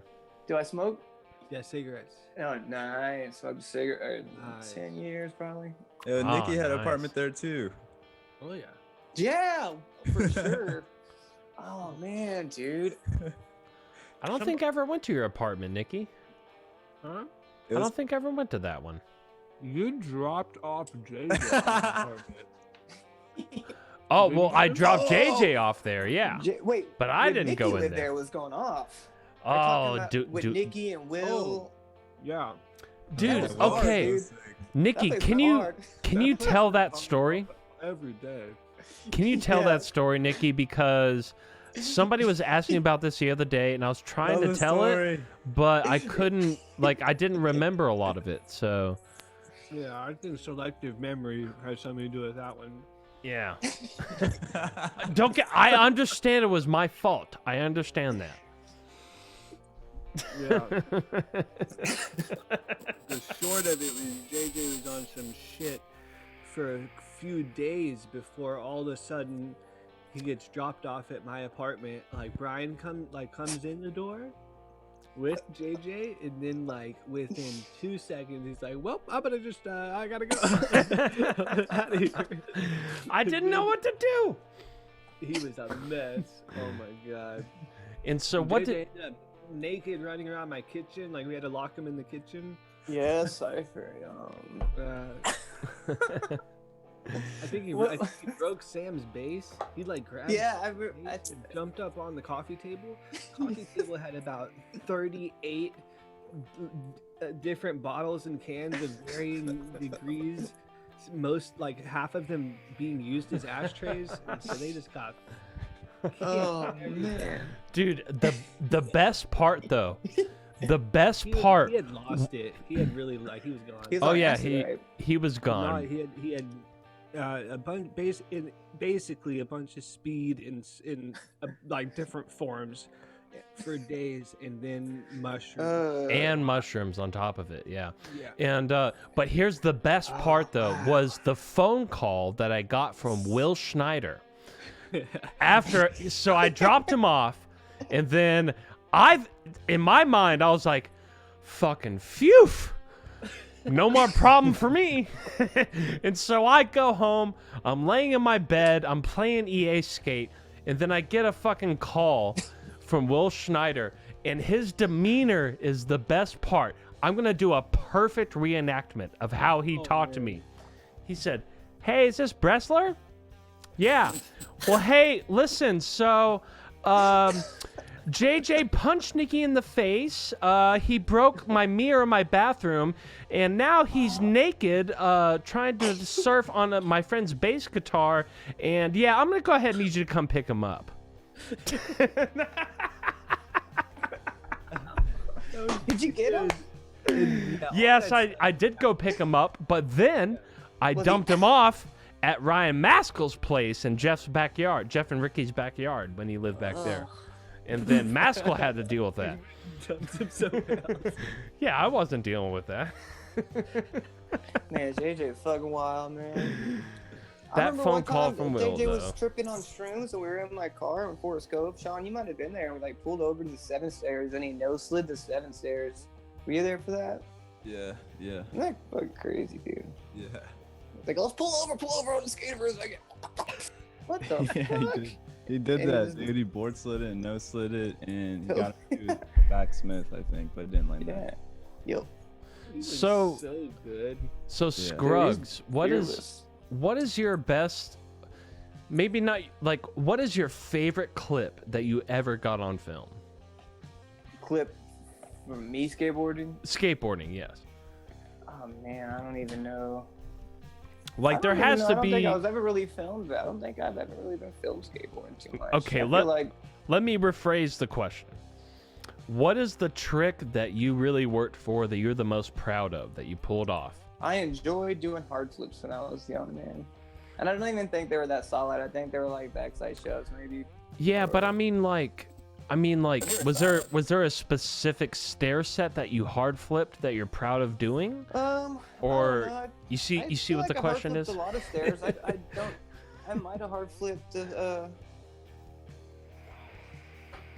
don't know. Like I might have hard flipped like the loading dock at the Sears? post office or whatever. There used to be a loading dock behind the post dock. Or I don't know if the 7 stairs. I remember trying to hard flip the 7 stairs. But yeah, that was it. You know,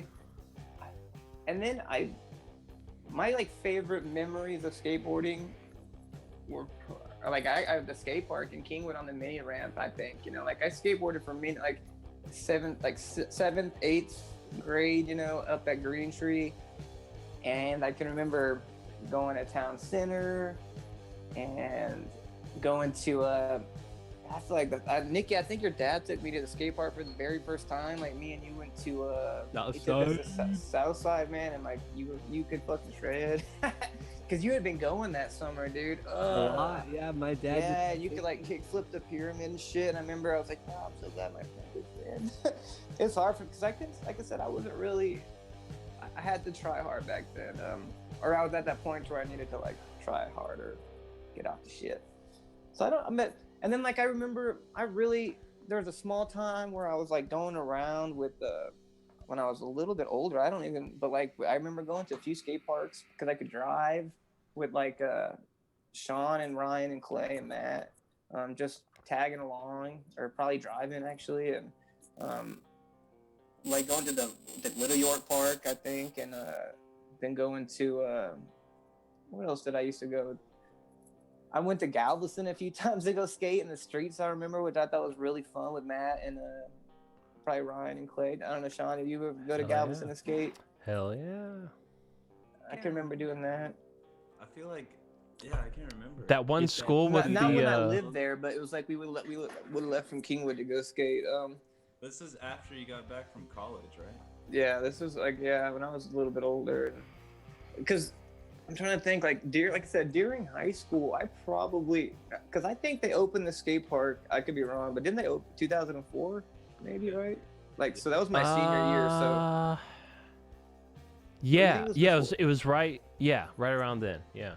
Yeah, and so from 9th grade till then, I don't think I had successfully like done a trick off of anything, you know, where like I would show up to 3 steps and see everybody up there and I'd be wearing Doc Marten boots, you know, and like, let me borrow your board, dude, and like ollie around and like do a pop shove it and feel cool just to be hanging out and smoking cigs. And I was always super thankful that skateboarding was at least what I knew about like my childhood, you know, like, you know, if I wasn't sitting around doing dumb fucking like I don't even know what punk rock is, but it's just like sitting around, you know, like so whenever I wasn't just sitting around, I was skateboarding, you know. But I did a lot of sitting around. So now with your hard flips, did you do it like? Because honestly, I don't remember. Did you do it Muska style, or did you do more of an inward kickflip? You know what I mean? No, it was very Muska, and I could even remember. Muska. Yeah, I can even remember being able to do the Muska flip too, real easy because I used to do that shit too. Yeah, I can remember you doing them actually. I can remember kind of doing them. Yeah. And I could do it. Man, I liked skating at remember when we would skate just the roll down from Stoke to the park? Yeah. We would do a little flip trick, and like Fester would do badass manuals and shit into it, and we would all like do little 180s, and I missed that. Yeah, man, I can remember you doing those tricks, Wrestler, for sure. Yeah. It's weird because now I do regular frontside flips, like, you know what I mean? But I used to be able to do, and I can't. One, man. I see a real one. That's what I call it, I think. Dude, you know what I mean? Really like a Reynolds flip. You know what I mean? Like a frontside flip. But it's so weird though, because I can no longer do the Musco frontside flips. I can't do them anymore. It's weird. I used to be able to. when I roll around on my board, I have a DGK High Times board I got at the fucking the little shop at my town, and I can always pick it up, and I can always I do a kick flip usually, then I do a heel flip, do a few pop shove-ins, then I start trying to do the hard flip, and I can usually do it. And I can usually do 360 flips, which is cool because I used to not be able to do those. But I can do those pretty, not regularly, but if I try, I can do one, which is cool. So what size board do you ride? Do you prefer? 775. Oh, really? 775. Okay. Yeah, 775, and this has Scruggs on it, but I would prefer to have Venture trucks if I could have anything. Yes, sure. Venture The for lower I life. run, so. Venture for Yeah, I life, like my this. friend. Yes. If I could have any board, I would skate I really enjoyed Element boards when I was a kid, and I enjoyed Baker boards too when I was a little bit older. I think the last few boards I had were Baker boards. So Yes, I was dude. stoked on that shit too, man. I was Bakers, stoked on when I was a kid. I Ventures. wanted to be Andrew Reynolds, fucking. If I could be any skateboarder. Fuck Reynolds yeah, putting it down. dude. I don't care Piss who you drums, are, dude. I used dude. to write that on every single fucking thing I owned. I feel. Fuck yeah, dude. I don't care who I you have are. the leather. Oh, my leather. I have a leather jacket. If you guys never seen it, I got on my leather jacket. It says Piss Trunks on it. Was sure. that your punk Yeah. jacket? Yeah, it's funny because nobody, man. Dude, to I this have that thing day, from my parents. to this day, I write the Piss Drunks logo anywhere I get a chance. Public bathrooms, gas station windows. Totally, man. That's so cool. Yeah, I leave that shit everywhere, dude. I love those guys' story too, man. Those guys are hardcore dudes. Dude, Fucking and ballers. they're just some of the sickest skateboarders that have ever lived. And Yeah, hands down. I think that's- Andrew Reynolds has the sickest style. he I don't he know, has but the sickest Probably style. ever, yeah. Yes, he I really think so. does. You For know, him to, ha- go off. Actually, oh no, Jamie Thomas is the shit too. I yeah, often but watch Misled Youth and clips of dude, yeah, Head of his he's time, one of dude. the He's gone big. gnarliest motherfuckers, Yeah. dude. he went Yeah. big. One Who of- is your as favorite far as skateboarder style ever? Goes, what about Well, Josh Hare? my favorite. Oh, no diggity, no doubt, dude. That's sick. Josh Hare. Woo. Dude, Josh. remember- Yeah, shout out to Josh Hare, dude. Are you kidding me, dude? Yes. Dude, he looked like fucking Steve City. He was, Dude. yeah. I thought Sam Pike had local style, dude. I thought he had a wicked style for a local Oh dude. fuck yeah! I'll never forget his melon grab down the Hamblin Yeah. 7. He had a heel flip that I always thought was on the lot. You would come to town center and just cruise through the whole, do the box, go up, do a trick Yeah. with a basketball in his hand. Mm-hmm. Fuck yeah! Looking cool shit, dude, all the time. Always wearing cool kind of clothes, dude. Looking clean. Sam was good. He's a good Like dude. Cadillac. Yeah. He's a good dude. I think I've seen just recently too, maybe some pictures of him doing this monster tray flip and inward heel flip or something in a parking garage. You know, you guys know what I'm talking about? It's Yeah, he I has it saw in slow that. motion. Oh yeah. Yeah, that shit's badass. I love that. Yeah. That shit is sick. Dude, so Scruggs, let me ask you this. So you and I have both agreed that Reynolds has the best style, right? He was my But favorite for sure. well, see, here's the so let me put it this way. I consider Reynolds the best skateboarding style of all time, right? But my personal favorite skateboarding style is Heath Kirchart. You see what I'm saying? Those are two different things. You know what I mean? So with that being said, so Reynolds you think is the best, right? But who is your personal favorite? Man, that's interesting. So, I don't know. Listen, we don't ask the fluff questions around here, Scruggs. Let me think. It's kind of crazy you say that because I would never consider like Kareem Campbell to be the best skateboarder, but I love watching him skateboard. You know what I'm saying? He had fat tricks, and his style was very Dude, it was sick. Nollie So I backside really flips. enjoyed watching shit like that. And there's some other people, but I always thought that style was really fucking badass. Fuck Big yeah. poppy, fucking epic shit, for sure. Fuck yeah. Mike Fury says he was Who obsessed else, with man? the Alien It's like Workshop. Dustin Dolan style, was raw, you know what I mean? But obviously, I don't think he was the clean. But I like to watch him fucking See- eat shit over and over and over Yeah. and do a trick. I love watching him do shit, but you have to admit his style is as drunk looking as he is drunk. Yeah. This like Todd Yeah. kind of guy made Todd style. It's just he just fumbles that shit together, but he fucking makes it happen. And that's and actually it takes a lot of spills. dude, honestly, it almost makes it more sick, you know, because he's straight up inebriated, fucking kickflip back blending handrails and shit. First try. Do you guys remember the diving board thing at a town center? It was like on like the diving board on the bike rack. Yes. Yeah. That thing was fucking tight. That was old school. I feel like some cool shit went down on that. Like not big because I think everybody was still kind of learning some cool shit, but I think some cool shit did happen. Like I think Todd like blunt slid it or something like wild and shit. Oh, Like, yeah. that was some cool I was shit. doing blunts. Yeah. Whoops. He was doing frontside 180 switch 5-0s. Yes. Yeah, Totally. and with the 180 outs and all Mhm. that.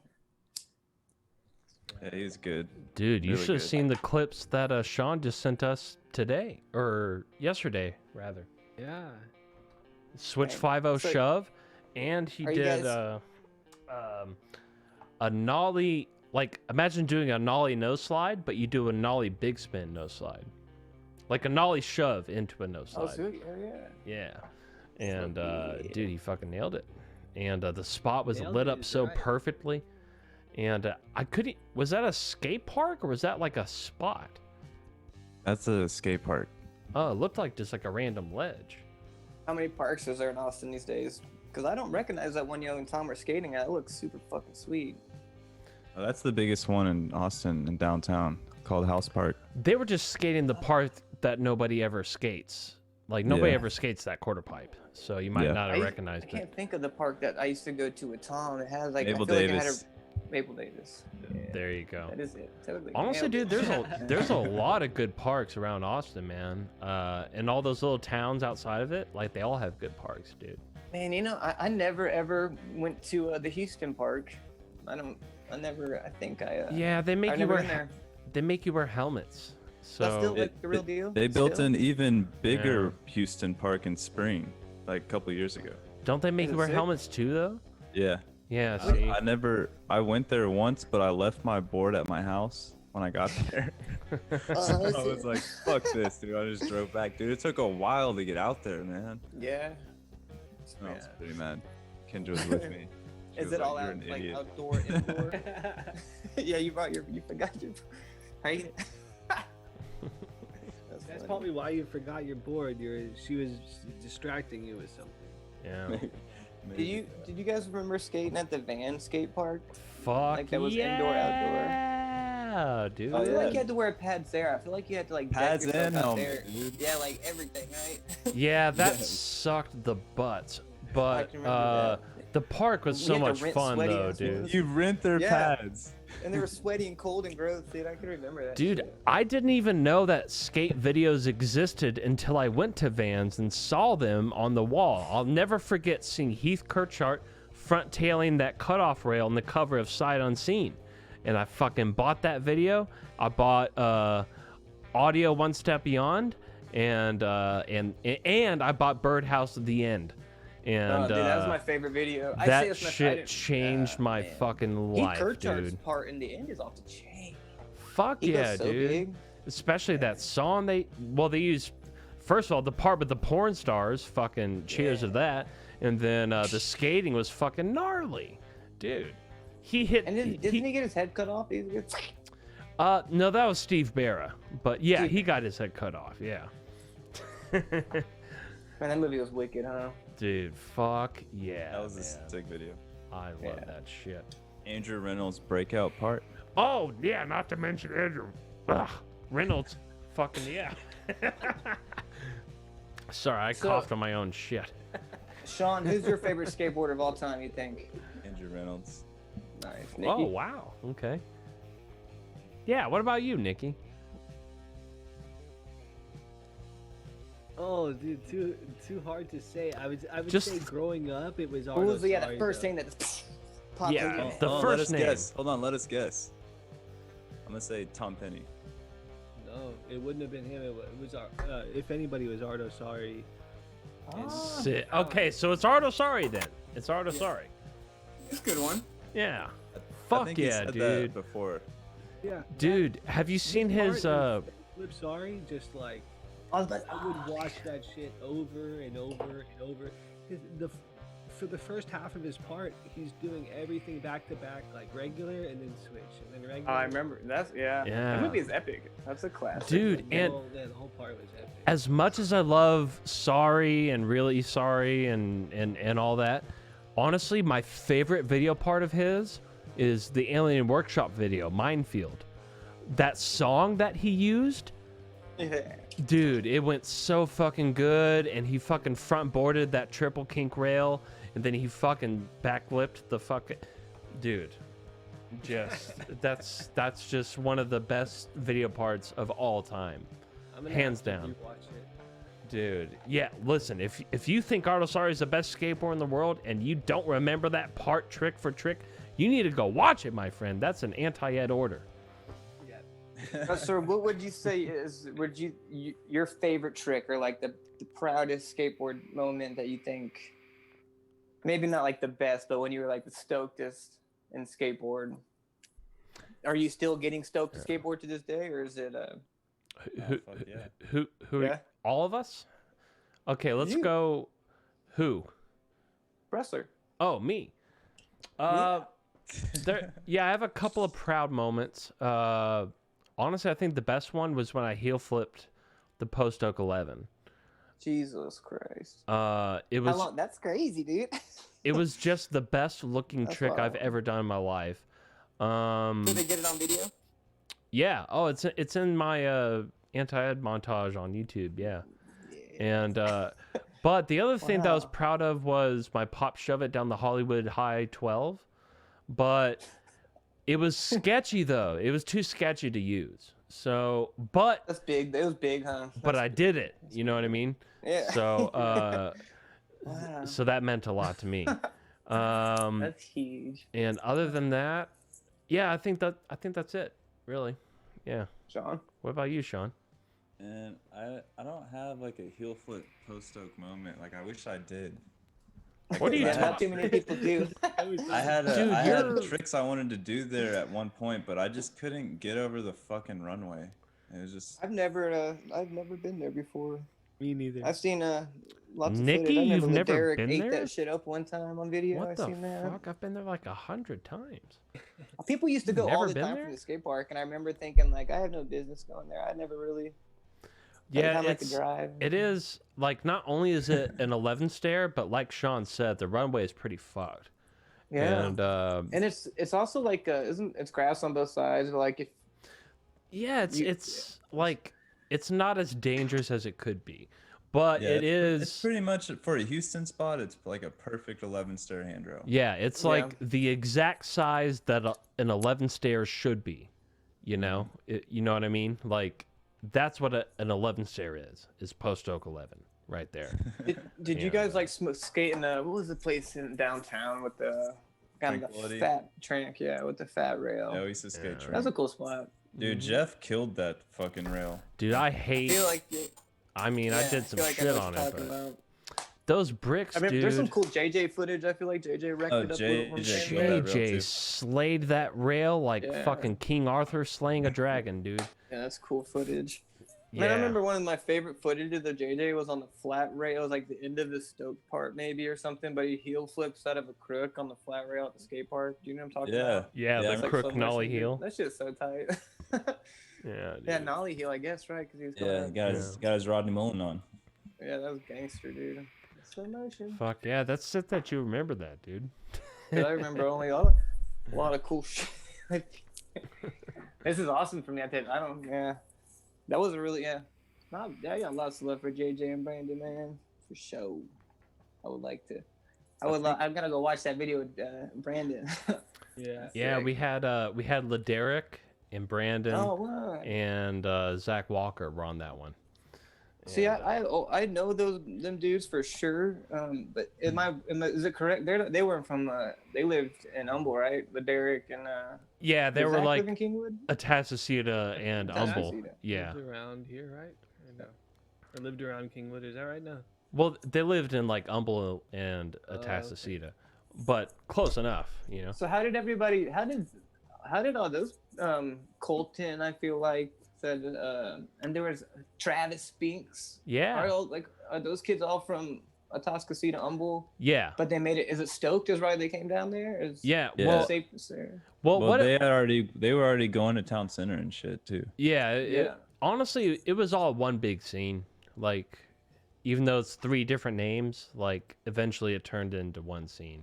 You know what I mean? Yeah. By the time the shops opened, like we were all skating together. And plus, Humble Skate Park is what really kind of connected it, if you think about it, because it wasn't Humble Skate until Park? it wasn't until then that the Kingwood people met the Humble Atascocita people, like the Fruits and the Elephants and those I've never been there dudes. before. I've missed them. I've been to Humble Skate Park, not to skate, just like I was there one day. But I never got to skate there. I remember you guys used to do contests and win and stuff, right? Like Yeah, dude, Mauricio used to win every fucking time. Mauricio. Wow. I think Dude. Jake won a contest too. I got 3rd place one time. Mauricio got 1st. I think Colton got yeah. 2nd, Perry, and then I got 3rd. And then I think Jake did win the very first one that they ever did. I think is the one that Jake McDaniel won. If you're still here, Jake, can you confirm that? Oh, also, by the way, Jake also asked a long time ago, Scruggs. He said, Scruggs, would you say that you're in the best shape of your life right now? Yes, 100%. Yeah, I said that earlier. 1000%. Yeah, I I feel know, but he better missed today it, than so. I did 2 weeks ago, and I feel better 2 weeks ago than I did forever ago. For sure. Motherfucker trains 6 days a week now. Yeah, dude, I go hard, man. I do not fuck around.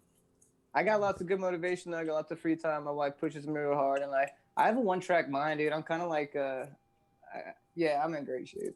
You know For what's sure. so cool about it is that you just gotta watch his stories every day, and you get to like see what Scruggs does. Yeah, dude, I'll tell you, that's crazy. Like a day in the never- life of Scruggs every day.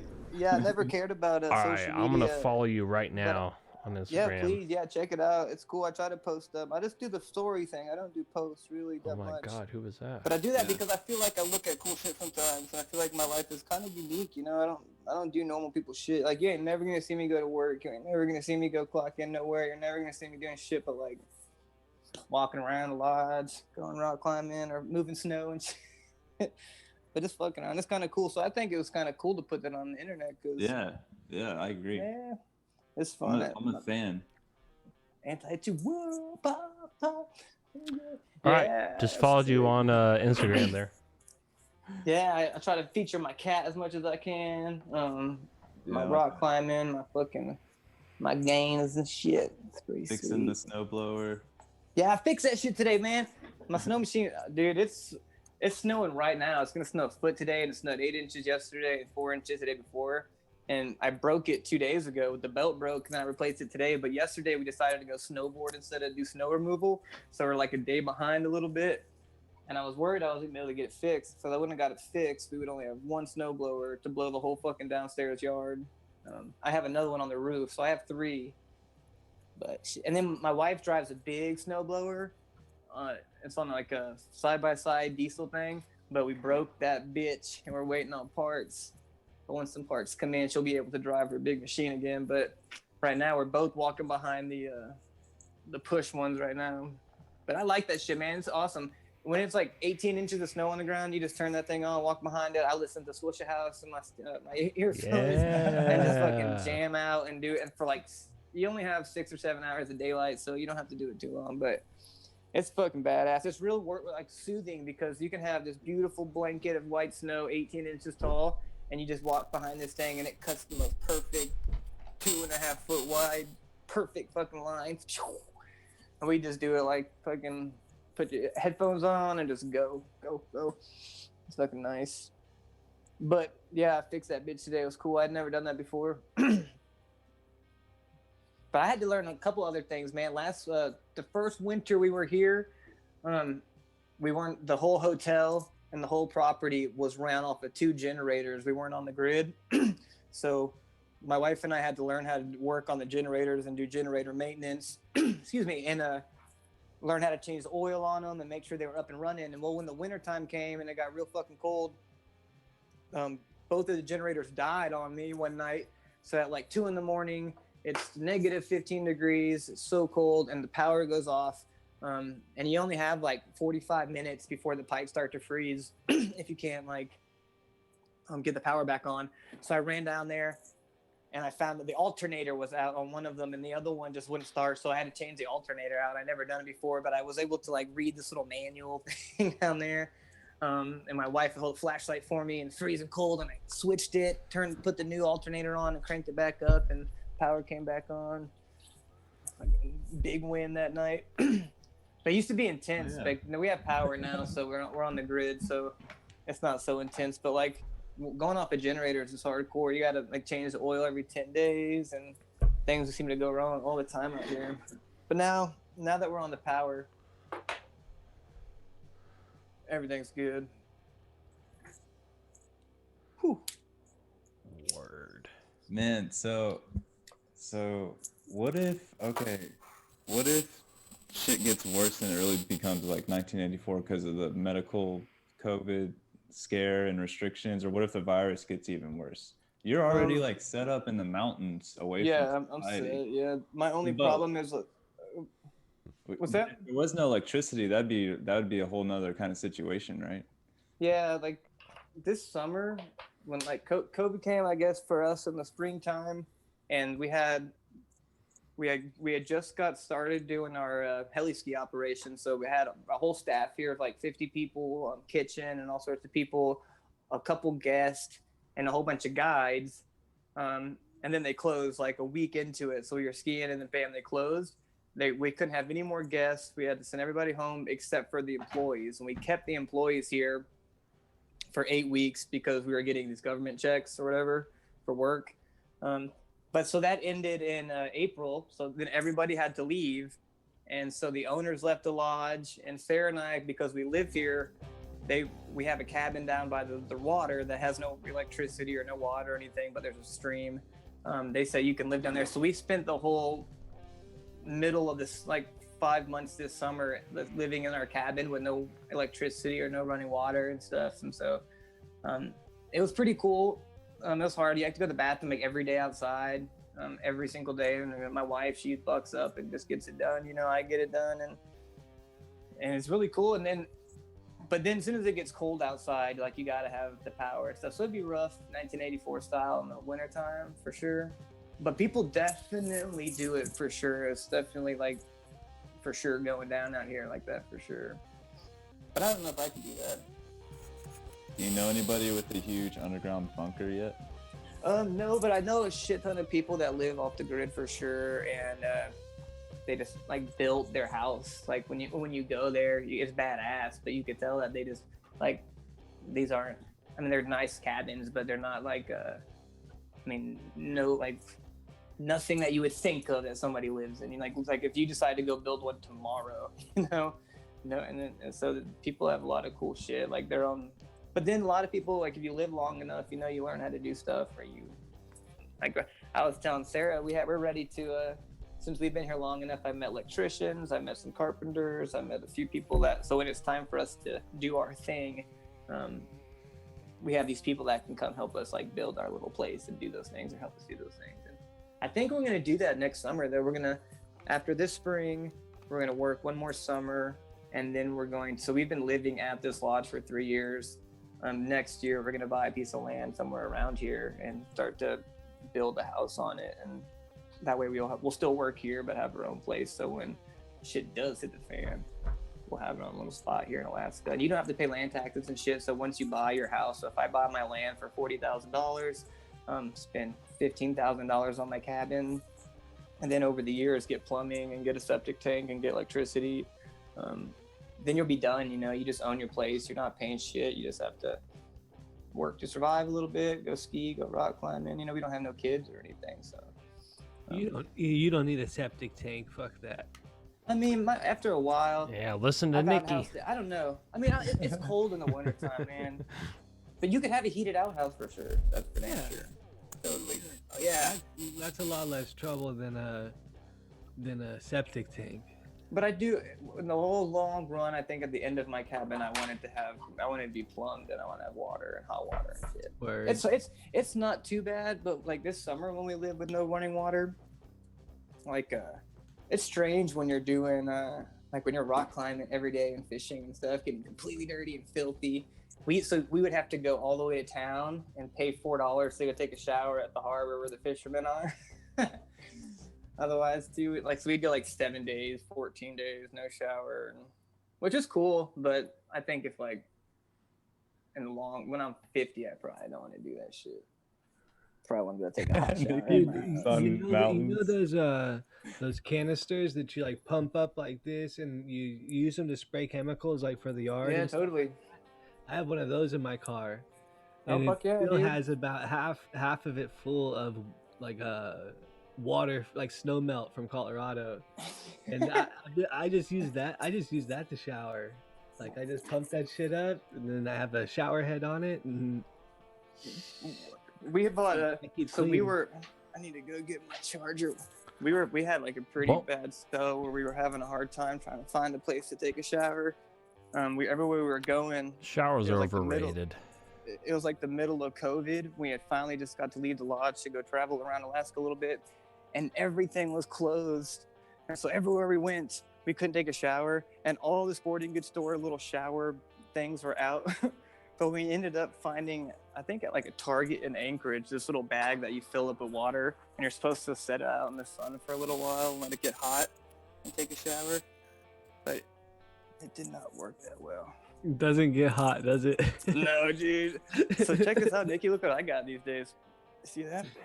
What? Oh. Oh shit! It's going down. Dude, yeah, it goes super down. What is it, And May I or have June? the sandpaper paddles.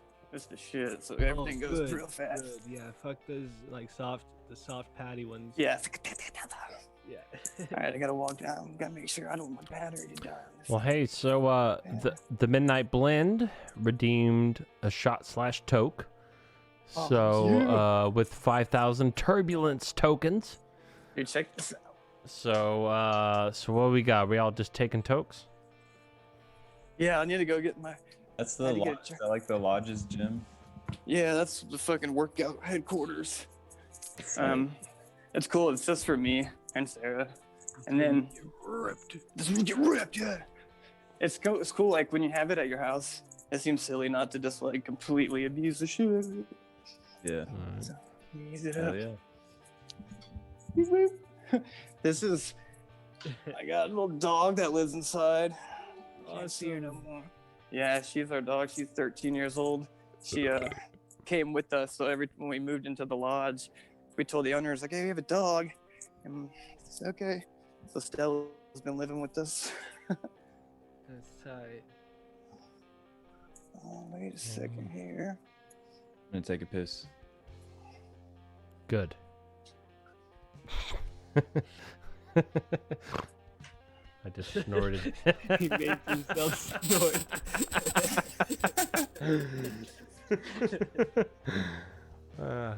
Have y'all ever been to Alaska? Bressler, have you ever been to Alaska to visit or anything? I would love to. I've just never had a need to go there. I've never had a reason. I never thought I would ever be here. Yeah, I mean, I would love to check it out for sure. Dude, yeah, I'm down for whatever, dude. Super vacay. You know what I really want to do, though, is I want to go to Egypt, and I want to see the pyramids for myself. That's Me what I too. want to do. Dude, it's so funny you say that, bro. I saw today a friend of mine. I don't think he's there right now, but he posted pictures of hieroglyphics and stuff, and I was like reminiscing about. And I thought, man, I've got to see that shit too. That shit's too real to me, man. Like, Yeah, ah, it's I didn't some shit. man, that shit is dope. It I just- want to go inside the pyramids and everything. Figure out why Yeah, well, everybody's not doing that shit. yeah. Have you ever? I've never left the country before, except for Canada and Mexico.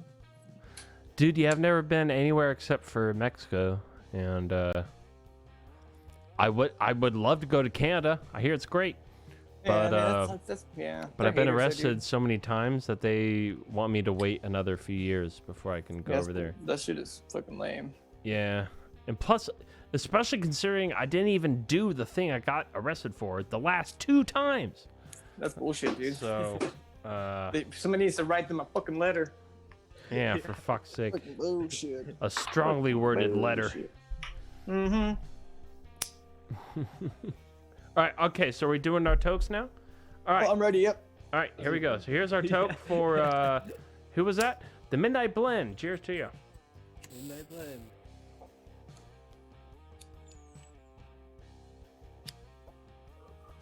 Fuck, my pipe's kind of clogged.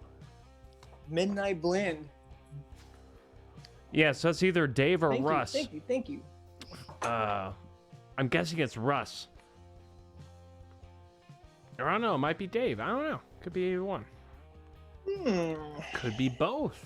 Who knows? Yeah, there we go. Delicious. That's one hell of a long piss Sean has taken. Dude, people told me that the what is it called? The highway that goes from the U.S. to Alaska through Canada. What's that called? It's called the Alcan, the Alaskan Canadian Highway, the Alcan. Yeah. People were like, "Dude, your car's gonna get destroyed." No, dude, it's You have not. to go like 20 miles per hour for like days, and No, people are just stupid. I think definitely 20 years ago, or probably 30 years ago, things were very hard. But no, it's fine, dude. Everything's There's a all girl, paved the whole way. I know a girl that's just like 26, and she just posted the other day, like, I have done the Alcan 13 times solo. She just does it by herself. She goes back and forth. Solid, dude. Like I said, I drove a piece of shit monster rig here. Yeah. Your car would be solid. And it's, I'm saying, I don't think they want people here. They don't want people to know. It is incredible, man. It's fucking crazy. Right. They don't want people to know. It's crazy. It's dope. But and it's a beautiful drive. You go through the Yukon, man. You can drive and not see anybody for the whole day. It's fucking nuts. So I gotta wait until like May to come. Is that right, or is it June? Right now, I don't even think you can. Right now, you're not even supposed to drive through. Period. Like. Yeah, I think Canada's closed. You'd have to have a Alaska. Oh yeah, Canada's residency, I think. closed. You'd have to fly in there. Right. So once that's open, then yeah, as soon as April would be the best time because that's when like heli ski's over and that's when summertime kicks off. And there's so many jobs that you can make $100,000 if you really want to work hard in Alaska and Valdez. Easy money if you want to work. We don't work very hard, but you can do work very hard. No, yeah, it works. To be honest. Yeah, and even if you live right, like, so you're living out of your car, dude, you know how cheap that is. And up here, dude, 24-hour daylight in the summertime. We just rock climb we would just go rock climb. Wow, that's fucking gnarly.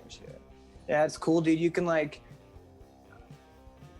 start your day at 7:30 at night and go hiking and fishing and climbing and stuff. Shit. And then next thing you know, it's 3 a.m. and it looks like it's like 5 at night, you know. It's cool. It's fucking awkward. Damn, yeah. Man, I'm bummed out, dudes. My iPad's about to die, and I don't know how to charge it without taking my.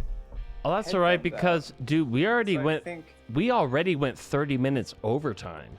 Oh wow. Yeah. Dudes, How about that? I Time am flies. Super stoked about this, Sean. Thank you so much for reaching out, dude. I'm more than fucking stoked to see you guys, man. That's some true player shit, man. That's Dude, fucking and sick. Nikki, I can't believe it, dude. Bressler, man, this is mind blowing to me. I mean, hopefully we could do this again, and even like on whatever, man. Dude, listen, my friend. We are definitely doing this again, very much sooner than later. Yeah, man, I can set it up too. Like we have a lot of badass Wi-Fi. I can be outside and shit. You know, we can do a tour of the place, or we can be in the mountain a little bit. I can be at my climbing gym and shit. I can show you all sorts of shit. Yeah, that's right. You owe us the tour. Video of you going down one of those steep ass fucking mountains you're talking about. Yeah, dude, I'll see what I got. I definitely have some super badass pictures I can put together for you guys. Have you seen any of the skate montages yet? I watched Sean and Tom skate. the other day. But I think that's really it. And that was a while ago. I feel like now. I feel like that was a few Well, days I've ago. been putting together little videos, and Sean's got a pretty easy. Sean's is like 2 minutes long Yeah, already. let's show Andrew Sean's montage real quick. Can I see it from here? Yeah. Yeah. Oh, hold on. Let me let you do the thing that does He has a the YouTube stuff. Sean slaying ports. Nikki has a YouTube channel. Jake's got a little part too. Nikki, what's your YouTube channel, dude? I'm a fucking subscriber, dude. I love YouTube. Oh, you should subscribe to us on YouTube also. I am, yeah. I think I am too, right? Yeah, honestly. Oh, by the way, folks. Yeah, I've been think I am slacking on that anti-subscribe. so hard. I apologize, folks. We're way behind on the archives, but they will be uploaded very soon. Anyway, listen, folks. What do you want from me? Come on, yeah. What do you... But yeah, so Nikki, you should be able to share the screen now. Only problem is I don't know if you'll be able to hear the sound, which does kind of suck. Oh yeah, let me turn down the music too. And I remember Anti-Ed 2 videos, the old one where that like old lady or whatever. Anti-Ed 2, motherfucker. What is it? That old. Do you know what I'm talking about? You just described like 17 different scenes. Yeah. What? Oh, is it? What the fuck? Nikki, are you controlling my Yeah, so now we're looking at Nikki's screen. He hacked your iPad. fucking badass? Oh, the audience can't really see it though. That's all right. This is for us. Yeah, fuck you, audience. You don't get to see it. It's glitching. Dude, I love this shit right here. This stop motion shit. Wait, so you can't hear the audio? I could. I can hear I feel it. like it, like Yeah. Sean said, it's lagging a little bit. I think, or it's Yeah, glitchy. Skipping frames. It's not very clear. Not for me. It looks perfect to me. Oh, you're gonna straighten Yeah, that. That's not bad. Oh, now the audience can see it. Okay. Yeah, good man. Oh, well done, dude. That's Jake McD. No, this is Sean. That's me. Oh, I thought you said Jake. Nice. No, we have one of Jake. Uh. too. We do have one of Jake, actually. Look at this nose grind, son. Boom. Yeah, Sean. Oh, it is skipping some frames, yeah. Nose grind the other Where way. is that? That's sick. That's in Austin. That's House Park. Yeah.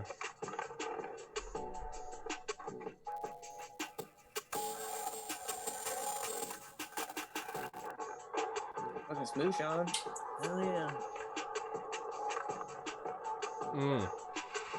I love that too.